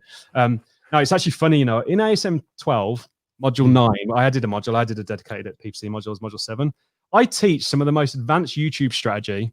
I teach some of the most simple but really effective Google advertising strategy where you can attribute it back to sales. And I talk to people about some of this stuff, like in Titan conversations, and it's all my old knowledge of what I've always done, and it blows people's minds. Yet none of sellers at our level have ever watched it because they just discredit ASM and don't go watch it. It fascinates me, this industry does, and the whole the ego behind it. But I'm really here to sort of really my mission is to really drive purpose, have impact, bring the industry together from a point of abundance and say, right, yeah, individually, great. good for you. Your ego feels good. You've done great. But what can we achieve if we actually go at this level of thinking together? And that's what everything Titan is. So Titan and ASM have a great relationship together now. You've probably seen that in the industry. I sit across both. My job is to say, right, for ASM, how can I take someone who's in this position and wants to change their life, freedom, whatever it is, and get them there the simplest path? And then how can we make these entrepreneurs who have an e-commerce business, an Amazon business, leveraging them, Amazon as a great platform, in Titan, and turn them into real business owners with a real plan, a strategy, and an exit potential, and take them through that journey. And then not just through me. This isn't me. This is Justin, it's Alicia, it's me, it's Athena, it's Leiden, it's all of our mentors and members contributing to that. Over 140 members, and professionally level up this industry to a point of clarity and a plan that just works if you're willing to commit. And commitment's everything. You have to commit. Meanwhile, figuring out who you are, knowing what you believe in and stand for from a position of integrity, and getting rid of all this bullshit in your mind that says you can't, or you have this limiting belief. You get what you expect. How can I install that in people? And that's everything I'm trying to do with my kids. Like, my kids watch me, and I travel. Before COVID, I was traveling a lot, as you know, and that was a real struggle for me away from the kids and stuff. I stand there saying, well, I'm inspiring them to believe they can create their own reality. And I still have all the shit that everyone talks about in the childhood. I'm still getting it. I still have those relationship troubles with my mum. We're not in touch. My dad, it's focused around the kids because it's a very like that. My mum still goes through abusive relationships and all that crap, and it has done in the recent couple of years. Like, that stuff still goes on, but ultimately it's not about the money. Money comes and goes. You can create money, but why are you doing this? What's the impact you're having? And is it worth you getting up out of bed in the morning and spend time away from your family? And I believe what I'm doing is, so I'm enjoying what I'm doing, mate. Well, an hour and 56 minutes later. I think this has been the longest in depth, but it's been very. No, don't apologize. This has been very enjoyable. So, money or legacy? Money to create impact and have legacy. Good answer. How would you like to be remembered? Dan put a smile on my face. That's your in depth. How do you feel? Yeah, I feel lighter, to be fair, Dan. Good. I mean, we could have been here 10 hours if it talks about all of the stuff, but yeah, some of that stuff I've never talked about before, especially the earlier stuff. I think it's just important that people know the real you. That's all. Because you pop up from time to time, but you often, aren't you, by admission? I know you do work with Titan and stuff, but you zoom in and out, and so I think it's good for people to know the real you. Yeah, and I'm genuinely grateful, Danny, for you. One, giving me a kick up the ass and getting me here, and then two, creating this platform and providing this environment that feels safe. I don't feel vulnerable or anything like that to be able to have this conversation. So, well, how I operate. It's not a hatchet job. This is like I see it as a community platform. Seller Sessions is a community platform. My doors are open. It's not. I don't stop people coming on. It's about getting the very best content possible. The content comes first. Respect your audience. Consistency. That's all it is. The essence of that. And I'm big on community anyway. Branded by Women, Seller Pole, and everything we do. And I want to see people thrive as well. But like with all industry, they're politics, and I like to sit on my own side and stay out of it. It's other people's businesses. It's not mine to get involved in. Do you see what I mean? So I don't play that game. I rather stick to where I am in Switzerland, as sometimes as I've known. Yeah, Switzerland, safe place for sure. No, it's it really is, and I love that conversation around purpose and legacy. I mean, I've got a nice car, I've got a watch and all that sort of stuff, but it's not that people often want. Happiness really is the journey and what feels good here. Yeah, I appreciate that, man. Well, I would say that's emotional. You had me welling up earlier on in your story. I think Non Ferrer's the only other one who's got me close to tears. But let's sign off, mate. It's been a great session. I've been very much inspired. There's a lot of your story reflects of my childhood and stuff in there as well. So that brought back a lot of memories while we were chatting. But what's the future? The future is impact driven. How can we take a relatively young industry, and I think Thrasio and the big VCs have seen this, but how can we take a relatively young industry that is cash rich or can be cash rich if you get it right. But is considered to be like the Wild West, and bring everyone together and rise together versus big money coming in, buying people out and them winning. Yeah. It's kind of like what would you say? How do we do that? How do we sit here? Everyone in the community listening now, you have all your different camps and all these kind of things. How do we get all of these people together? What can we do to help that? There's nothing we can do. You can't make people do what they don't want. We're talking about independent, hardworking entrepreneurs that are very competitive. With that will come tension because people are competitive. Tension's good, Danny. Tension's good because out of debate comes innovation. Tension's good. It's good. But how do we help improve that to increase and add on top of an already great community? How do we do that? So I don't think there is an answer at a surface level of a community. Like Titan's the closest thing to that, and we've proven the model now. Like Titan is growing because we attract that type of person. It has to have an economic gain on the baseline for everyone involved for it to work. So you've got roll-ups and those types of models, but the difference there is you're selling out at a certain multiple, and you've taken your multiple, and the person buying you fully knows that they're going to take 10 times that multiple by acquiring you. So you've put in the hard work in the beginning. They've come out the other end on top. Yes, you've got your wealth creation event, a couple of million, 4 million, whatever that is. But they've come out 40, 50, 60 million. So I think the future of this industry is an opposite model of that. And it's coming together and everyone rising together. Now, I know I'm being a bit cryptic there, and it's a very complicated model, but I think there's something in that. At the surface level, it's just good relationships. Like you and I, we have a very mutual understanding. We respect each other. There's a great relationship in place. We overlap in areas. I support you, you support me. I think those communities that have got leaders, and with Titan, there's obviously tens of leaders, but those communities that have got leaders that share that abundance mindset, they're not worried about the overlap and the potential loss of a member in their community. Look at Matt Clark, amazing, and Celicon. The speakers on his stages, if you were to look at it strictly, would be direct competitors to him. Yet he has those speakers on his stage, and I really learned that from Matt because he knows the bigger picture and there's a bigger game and abundance above all. So I just think it's through that. Now, it's very difficult during COVID, and for everyone that's in COVID situation, like, I wish you all, like, I hope you're safe. But I think when we can get physical again as well, I think the ability just to come together with a mutual respect for each other is the future. Yeah. On that, let's sign off. What's the best way people can reach you? If you want to connect with me, I am on Facebook. You can add me as a friend, or I think there's a website, danashburn.co.uk. I'm not sure if it's still live, but danashburn.co.uk. And you can get there. Great, Dan. Let's sign off there. Very good discussion. Hope everyone enjoyed this call and the playback on the podcast. We'd love to get people's feedback on this one. I'll be back here as usual, 4 p.m. BST tomorrow. Take care of your families, and thank you, Dan.